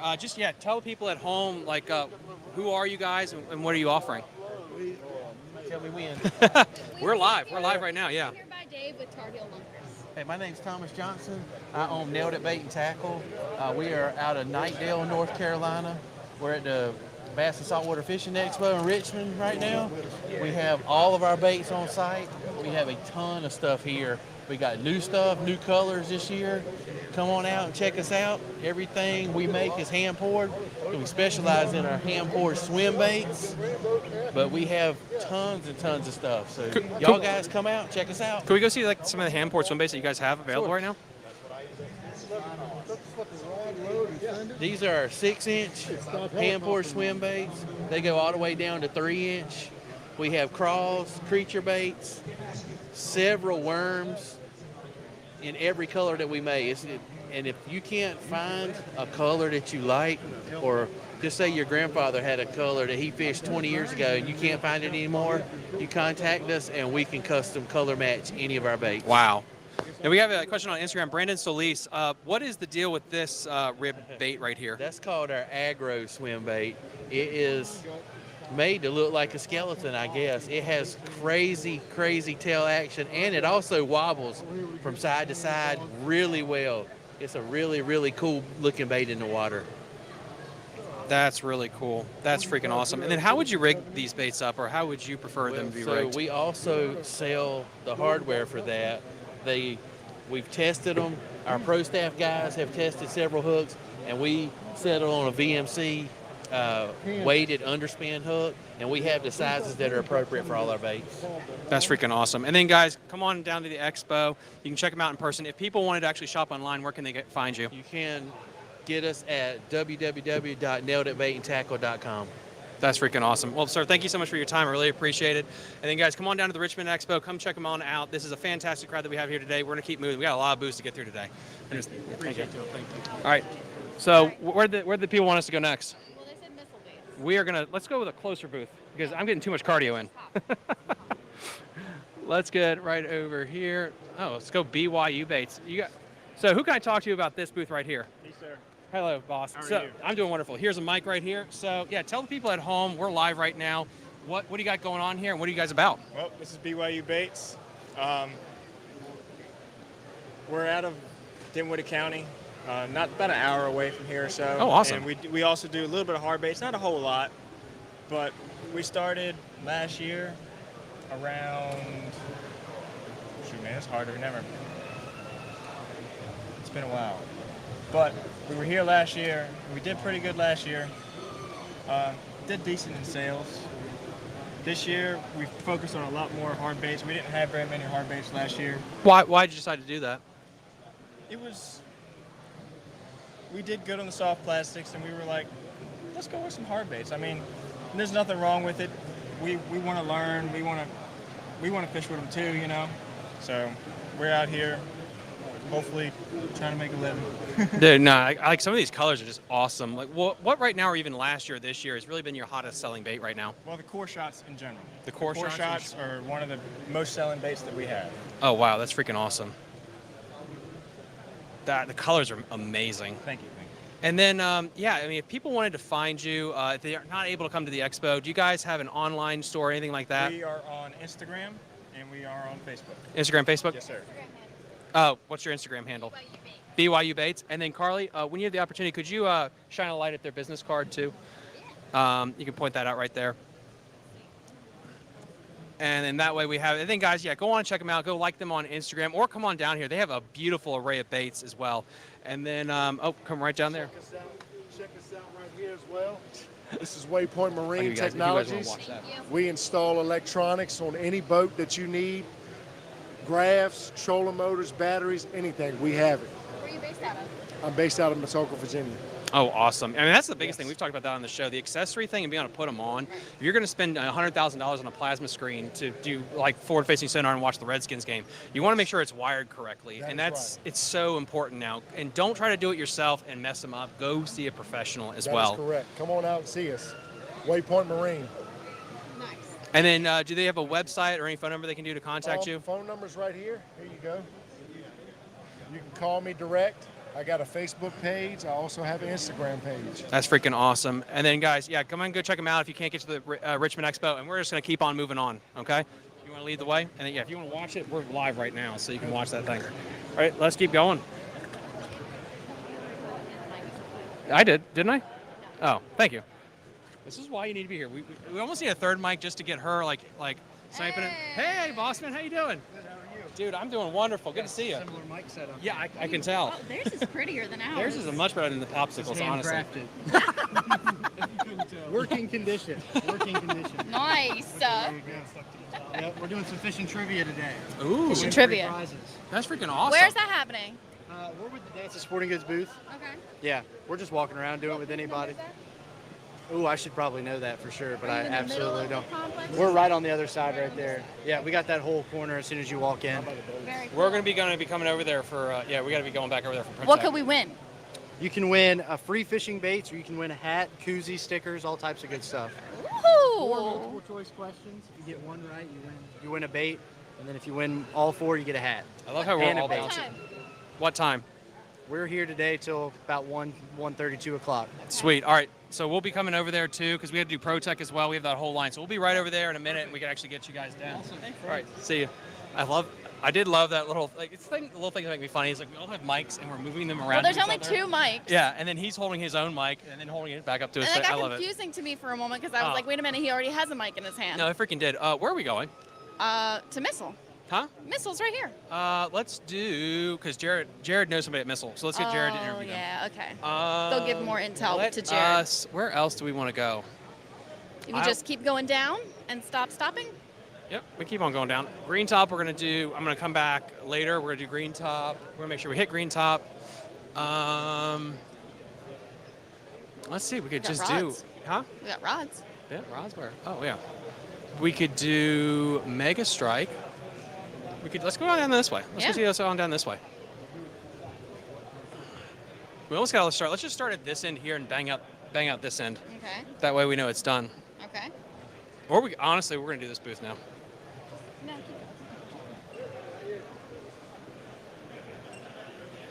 And we keep going down here. So what we're going to do, guys, is we're going to start at the far end and we're going to work our way back. That just makes life a little bit easier for me as we do this thing as we walk on through.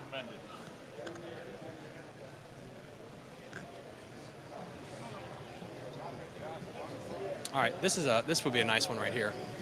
So, yeah, you want to do Deep Creek Lures? Boy, they got a big old booth right here. Oh wow. Oh, a lot of cool baits. So let's hopefully, yeah. So let's hopefully see if we can find somebody here that can show us around here. I've actually never heard of Deep Creek Lures before, honestly. There's a bunch of people right here. A bunch of people right here. Yep. Let's go see. We got a moment here. We can get. And then. He's making a book for us right now. Oh. we stopped now.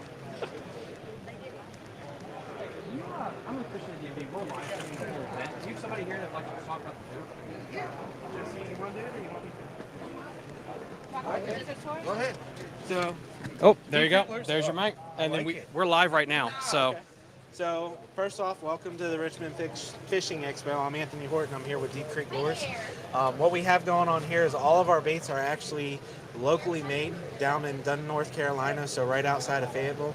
And the creators of all of our baits are actually here in the booth with us. Oh, that's cool. Josh Ballard, he is actually the guy that creates all of our soft plastics, puts all the scents in the plastics. And then Miss Natalie Ballard right here hand paints every single one of our baits that we have. So every bait that is in our booth is custom made, and it's also custom to the local area. So if you want to find something that's going to work in your local waters, if you're fishing rivers or lakes, come to the booth, come check us out. We can tell you exactly what works and what doesn't work. Sorry. And we can get you on some fish. So if you want to see some of the custom stuff, Let's go. that we have, Go show us to it. Yeah, this booth is massive. And honestly, this is why I like guys about these local shows. Is I never heard of Deep Creek Lures before, but you guys have some really cool products. So these are all of our custom painted hard baits that we have. And as you can see, every bait is not the same. And the reason why is everything is hand painted, hand airbrushed. That is cool. They're even numbered. So a lot of our new baits that just came out, we'll actually number them because they are hand painted by Miss Natalie. And the way that she does this, if you have a certain color that you're interested in, all you gotta do is send her a picture.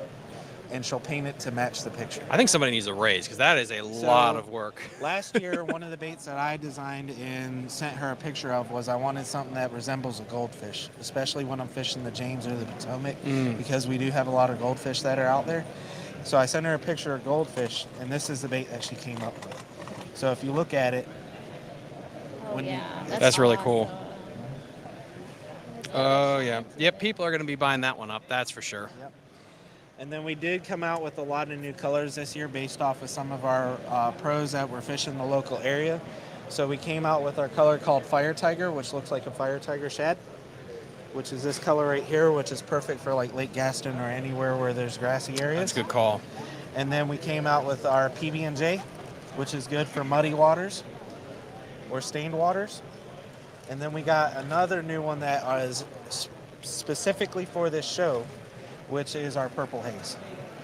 So this is a color that works up here in Virginia quite a bit. And I love like the brand here, 1 pound bag. So how many, if somebody comes here into the booth, like how many are in this, just give or take? So with our sink and catches, a 1 pound bag is equivalent to 6 bags of the regular baits. That's insane. So our regular bags, they sell retail for $8 to $8.50 depending on the type of worm that's in the bag. Here at the show, the regular bags are $6. Wow. And then our 1 pound bags are $29. So you're getting 6 bags worth of the finesse style worms, 8 bags worth of the sink and catch for $29. That's freaking awesome. That's a fantastic offer because, you know, I mean, when I was growing up, you get a Senko, and it's basically one fish. You're paying $10 for 5 baits that only last one time, and the ability to get bulk like this is fantastic, especially for tournament anglers too. And I see you guys you want to keep on going and showing us anything else that you got going on here. So the thing about Deep Creek Lures is we're not just freshwater. We actually do saltwater baits as well. Oh, cool. So if you fish for trout or you fish for drum, we're all one company. So we have boat products that we make locally. All of our boat products are made in the same plant that all of our fishing bait is made. We pour our own hooks, make our own jigs. Everything that we have here is local to Virginia and North Carolina. That's cool. So one of the things that we do with our saltwater line, mind if I slip by you guys? This is what, in our saltwater line, this is what Salty Bay is known for, which is our Dazzle Shads and Dazzle Minnows. These are all hand-painted by Natalie Ballard as well. Wow. So you can see the attention to detail that she puts in all of her work, and the color combinations are all from local anglers. So people that are fishing up here, they'll say, hey, this is a color combination that works for me. They send her a picture, she paints it, and then they sell it. That's amazing. Yeah, the attention to detail here. And I like how you said, like, no two baits are the same. And that's really awesome. And when you guys are buying from them, you're getting something that's unique that no one else really has. And that's just really a really cool thing that you guys have going on. And then are those also rods that you guys are selling too? The Fitzgerald rods, we actually have a pro, Brian Thrift, that's coming into the booth with us. Right on. He's selling his Demiki tackle and his Fitzgerald rods. Brian Thrift is the angler that won the MLF Red Crest last year. Mm-hmm. So it's like the Super Bowl of bass fishing when it comes to the MLF. He's actually in our booth with his rods that he uses. That's so cool. He won the tournament. Wow, this is really awesome. And then, if guys want to find you, if they aren't able to make it to the Richmond Expo, where can they find your stuff? So we have a storefront actually in Dunn, North Carolina. If they want to go and see how the baits are made, or if they want to buy any of these in bulk, they can actually go to the storefront. Or you can go online to Deep Creek Lures, and we are in a bunch of the local tackle shops as well. That's awesome. The easiest way for them to buy would be to go to deepcreeklures.com and look through all the selection of all the baits that we have there. Fantastic. And then Anthony, thank you so much for your time. I really appreciate it. Guys, come on down to the Richmond Expo. Check them out. I mean, they're right at the front of the store if you want to come see them. And we're going to keep going. We got a lot of booths to get to today. Thank you so much, sir. Appreciate it. Thank you. Let's get going. What I got to do is I got to give you the cards to hand out too. So here, give you a couple in your pocket. Well, no, you're busy. So it's actually 11:27. Do you want to keep going or? I think we should do one more. Let's do one more. Okay, which one do you want to do? For the people. Whoever's available. We could do. We got avid anglers. This is Dancing Outdoors right here. Who? Who? I don't know who to do next, honestly. Let's just keep walking. Yeah. We don't have any recommendations. No recommendations yet? That's crazy. Well, we got to hit that. We're gonna be back to missile baits. Do not worry. Yeah, we're gonna hit missile baits. Don't worry about that. Randy, we're gonna go back We're to gonna- missile baits yeah, don't worry, with Jared. Jared has a relationship with those guys, and so Yeah, we think we're- that that'll be a really Yeah, because good interview. Jenny knows them really good. They drink whiskey shots together at ICAST. Jake's Bait and Tackle. Not Jake. I guess, yeah. Jake's Bait and Tackle and stuff. So I did that. So true. So let's keep on going here. We got. All right, let's go this way. Let's do this We one. got somebody. All right. Hey. How's it going? All right, it's going good. This is Thomas Aarons with Fishing the DMV. We're live streaming right now the whole Richmond Expo. Here you go. Steve, what do you got going on here? Tell the people at home. Amazing stuff. We've got 20% off on all the AFCO gear, reapers, hydronauts, barricades, soft shells. New to the market here a couple years ago, the Firefly light. We have ended the blinding light. The lens will not blind you any longer. That's pretty cool. And it goes up to 9 foot 4 inches tall, so it's like fishing underneath a full moon. Wow. Carbon fiber, can run down the lake with it fully extended. You'll notice this thing goes up, up, up, up, and up. Runs on your standard plug on any of your stern lights for your boat. Wow. It's an amazing light. First of all, the ends of blinding light. 50,000 hour bulb. 50,000 hour. Yeah, it's going to last longer than I will or you will. But the shaft is made of directionally laid carbon fiber, so it's ultra lightweight. Feel that, Thomas? That is insanely light. There's nothing Wow. to it. Absolutely nothing to it. And it runs on a milliwatt of power, so it doesn't run your battery down on your boat. I really like what are these things right here? This is your bow light. So for your navigation, you can see the light on the front, but we got a light on the back of it that'll actually light up so that you can actually see your casting deck to tie on a bait and not be blinded by it. That's big. That's really big. A lot of the anglers and stuff, the tournament guys, are using these lights here to be able to see early morning when they're launching. But also, let me turn that on. There you go. So the shorter model we have in the stern light goes up to about chin height. A lot of the guys that are going underneath low-lying bridges still need a light, and they can put it down, slide underneath the bridge, and then slide it back up. And not. So if you're on the front of the boat and you look at your co-angler in the back of the boat, those factory lights you get from, I don't care which manufacturer it is, blinds you. You get spots in your eyes. You can't see the fish for a second. You got to look away. You're always squinting like this. This is one of the neatest things on the market today. Yeah, I absolutely love when people figure out a way just to make the wheel that much better. It's not necessarily reinventing it, but it's just tweaking it a little bit to make it that much better. There was over 3 years of R&D that went into this. Chad Watts, the owner of the company, great guy. I've actually fished with him down at Dale Hollow, and he truly had an inspiration, and he wanted to change the fishing industry. All these tournaments that when a guy launches in the morning, you get 200 to 250 boats that'll launch in the morning. You're all out there, and the ability to actually be able to do stuff on your boat, not blind your neighbor standing next, parked next to you, you got your power poles down, you're getting ready to launch. Being able to run down the lake, everybody see you. It's 2 mile Coast Guard approved. That's impressive. 2 mile range on it. Wow. It's an amazing light. But here at Farley Outdoors, and I want to just thank everybody in the local community that actually came in and helped me set up. Mr. Farley's father had passed, and some local people that I met actually came in and helped me set up this entire booth. That's awesome. The local community, the support has been amazing. Fantastic. I thank them so much. The background here, we've got the 20% off. Let's go on. AFCO. We've got reapers. We've even got them for the ladies. 20% off. It's got the gator on the neck here to keep you warm, just like this. And reapers, the soft shells, vest for the guys. All the way down, we've got the hydronaut suits, which is more cold weather gear. They're amazing. You're going to save over $100. Our Stefan, one of our pros here. Ooh. And you see the guys down here. Some guys are trying on some of the AFCO clothing. What he's got on is what we call the barricade, which is a lighter weight rain gear. And AFCO makes a product that's nearly indestructible. I've had mine for almost 3 years now, my hydronaut suit. It's traveled the globe. I've been to Canada with it twice. Wow. And really has proven to me when I'm in a little boat in Canada where you fly in and you're at the mercy of what's there. There's lots of snags and things that can grab the clothing and tear it. It doesn't.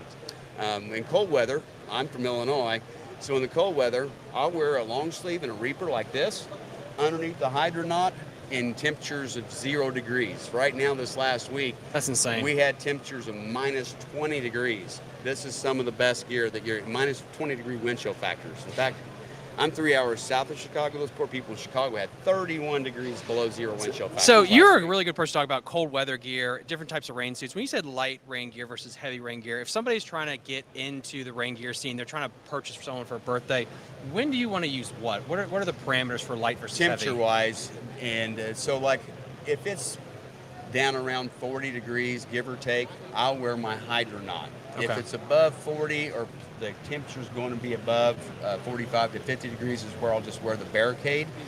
In the summertime, I keep the barricade in a storage compartment on the boat, a dry storage bag, and we sell the dry storage bags. We've got plenty of bags that we have for that type of purpose.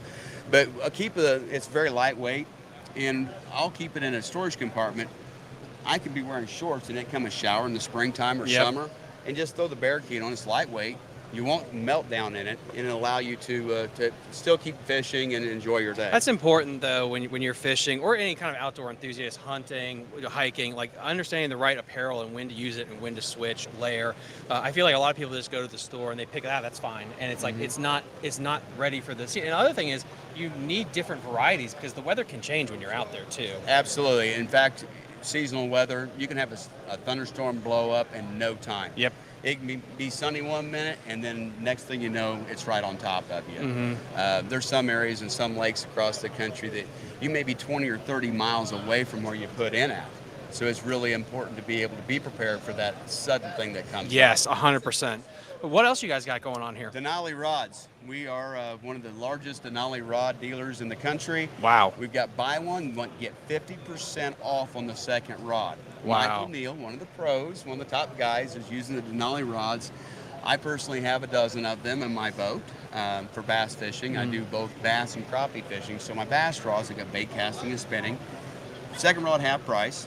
5 different models of the Denali rods. So we've got different price points from your beginners, your novice, to your intermediate, to what the pros use. Along with that, we've got 10% off on the reduced price on all of our reels. Insane. We've got reels up here, all the different manufacturers. We've got 10% off on the reels right now, off our show specials. So we're going to clean that out. This is like Christmas. Yeah, it is. In January. I mean, this is we're having so much fun here. Last week we were in Raleigh, North Carolina. Had a great show down there. Today's our first morning here. And gals, we got something for you too. All the ladies out there, right behind this lady right here holding the camera. This is the ladies' hydronaut suit. So you can go fishing just like the guys can. We're not going to discriminate against ladies out here. We've got the gear for the ladies too. I mean, because there's so many anglers, women that go out and angle. Yep. There's a professional women's angling league. And one of the ladies last week that was in our booth from one of our manufacturers actually is one of the top ladies in the country, and she uses the AFCO hydronaut suit in a cold weather climate. That's awesome. And then if people want to follow you online, if they just can't make it out today, but they want to order from you, where can they go? FarleyOutdoors.com. That's our website where we've got everything outdoors, not just fishing, hunting, tactical, camping, hiking. We've got it all there. FarleyOutdoors.com, or follow us on Facebook, Farley Outdoors. So we've had a great time here. The local community, I can't thank, I'm going to mention his name. He's a local plumber in the area here. His name is David Elliott. He's supposed to be in here today. I've got a little care package to him to show him our appreciation. Awesome. We broke one of our rod racks. He shows up with a bottle of Elmer's wood glue and a couple clamps and fixes the rod rack for us. I mean, I met the guy, a local community guy, a fisherman, conversation, and met some really good people here so far. I've been here since I got in Monday afternoon, and outpouring of support for me helping Mr. Farley here. He's a good friend of mine with a family issue, not being able to be here. Having somebody in the local community just to walk in and help me set this huge booth up. Yes. He spent from like 8 o'clock in the morning till 7 o'clock at night here helping me set this That's up. insane. It took 2 days to do it, and I had him for a full day. You just can't find people like that. There are still good people in the world. Steve, thank you so much. No problem. And then, guys, I appreciate you guys coming in today. No, stop by absolutely. and see us out here today. We're going to have so much fun. Absolutely. Guys, we got so many more booths to get to, but please come on, stop by, say hi to them, and let's just keep on going. Thank you, boss. Later. Thanks. All righty. Where are we going to go now? We got to wrap it up. We're at 11:37 All right. Let's put some of these in your pocket. for now. Yeah. That doesn't work. Yeah. I have so many pumps. So where was that one booth? I think Billy Cole said there was a booth he wanted us to hit up. So we have a question. Let's see a skeeter. Okay, Bob, we're gonna get to the Skeeter 2 website for a drop zone tackle. We just got that. We already did that. If you just scroll back through, you'll be able to see the website for drop zone tackle. Let's see. What else we got? Billy Coles, drop zone tackle, please.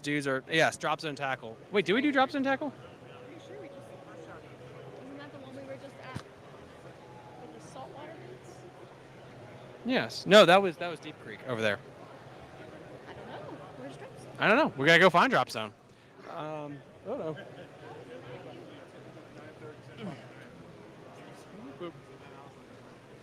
There we go.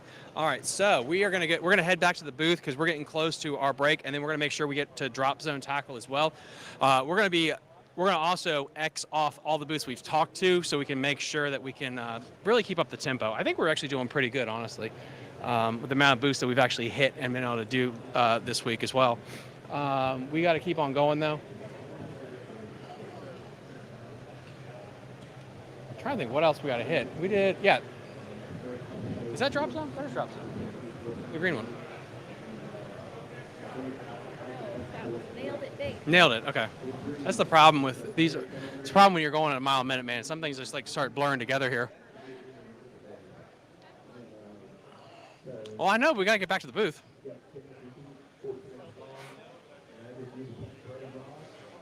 Let's see what we got here. All right, we are back.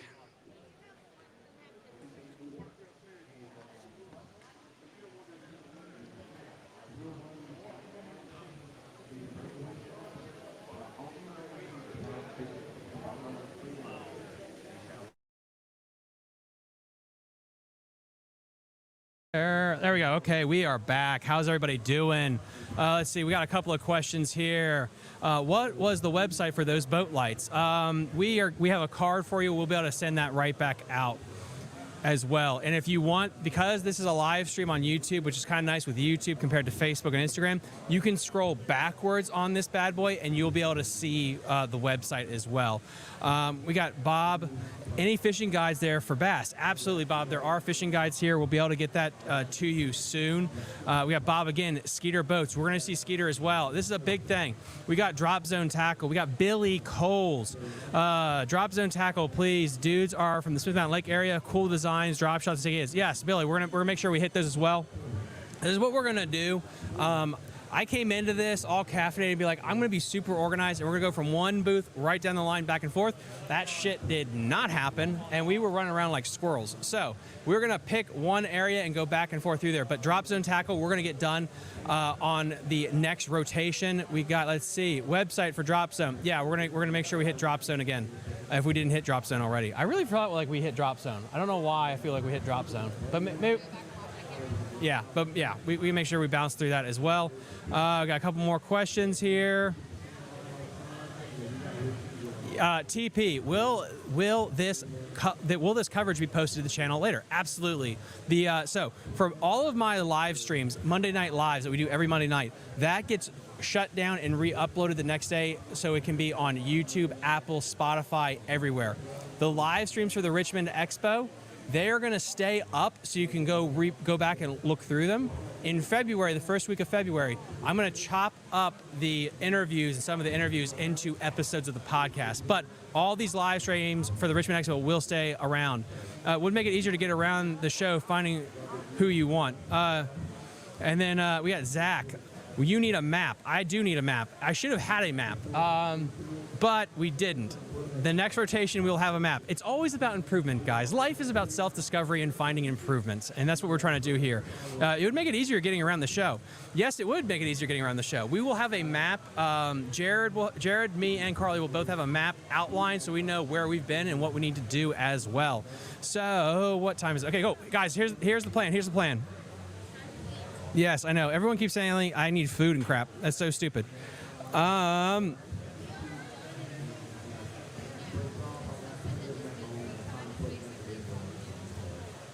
Yeah. So, guys, here's the plan. I want to show you the plan real quick.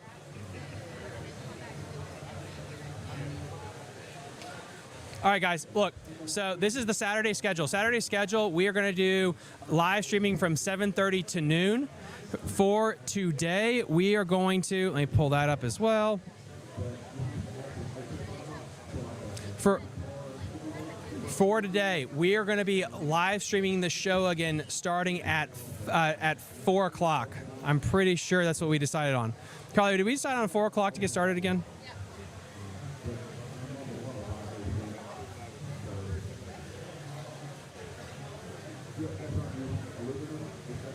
All right, cool. Perfect. Sorry, guys, got to pull this up. So I want to post this real quick to show you guys. Here we go. I hate dead time. There we go. All right, cool. Sorry, I'm going to show you this, guys. So anyway, Friday's live schedule, 7:30 to noon. We're hitting about noon for the live stream. Then we're going to do a meet and greet today. We're going to start at 1 o'clock. We're going to do the meet and greet. So from 1 to about 4 p.m., we're going to be doing a meet and greet. Then from 4 o'clock till close, we're going to hit more booths. The reason is the more booths we hit today, that means the more time I can spend tomorrow being in the booth for a meet and greet, okay? So the meet and greet might be a little bit smaller today, which I apologize for, but that means tomorrow I'll be available all day. So this is what I'm going to do. I am going to close down this live stream. It'll still be available, and I'll re-upload a new live stream to start at 4 p.m., okay? It'll start at 4 p.m., and it'll go through all the booths. If you want, please message me on Facebook, on Instagram. You can email me, fishingthegmv@gmail.com, and we'll get to the other booths that you want to have today. Again, if you want updates on what's going on, please check our Facebook page, please check our Instagram, and I'll try to post something on YouTube as well, our schedule. But right as of now, we're going to be doing a meet and greet from 1 to 4 p.m. today, and then starting at 4 till close, we're going to be doing another live stream again. We're going to be going booth to booth to try to get a little bit more done as well. If that changes, again, please check Facebook, Instagram, or YouTube for more information. This live stream will still be available though, okay? This live stream will still be available. So again, we'll be live streaming again starting at 4 o'clock. I'm going to put that stream up so it's available for you guys so you can find it, and then this stream will be available for all of you guys to find as well. Thank you guys so much. This has been day 1 of the Richmond Fishing Expo, day 1, part 1. We'll be seeing you guys later. Bye. You're listening to Fishing the DMV with your hosts Thomas Ahrens and Jared Mounts. Fishing the DMV is brought to you by Jake's Bait and Tackle, located in Winchester, Virginia. If that doesn't get you jacked up, I don't know what will.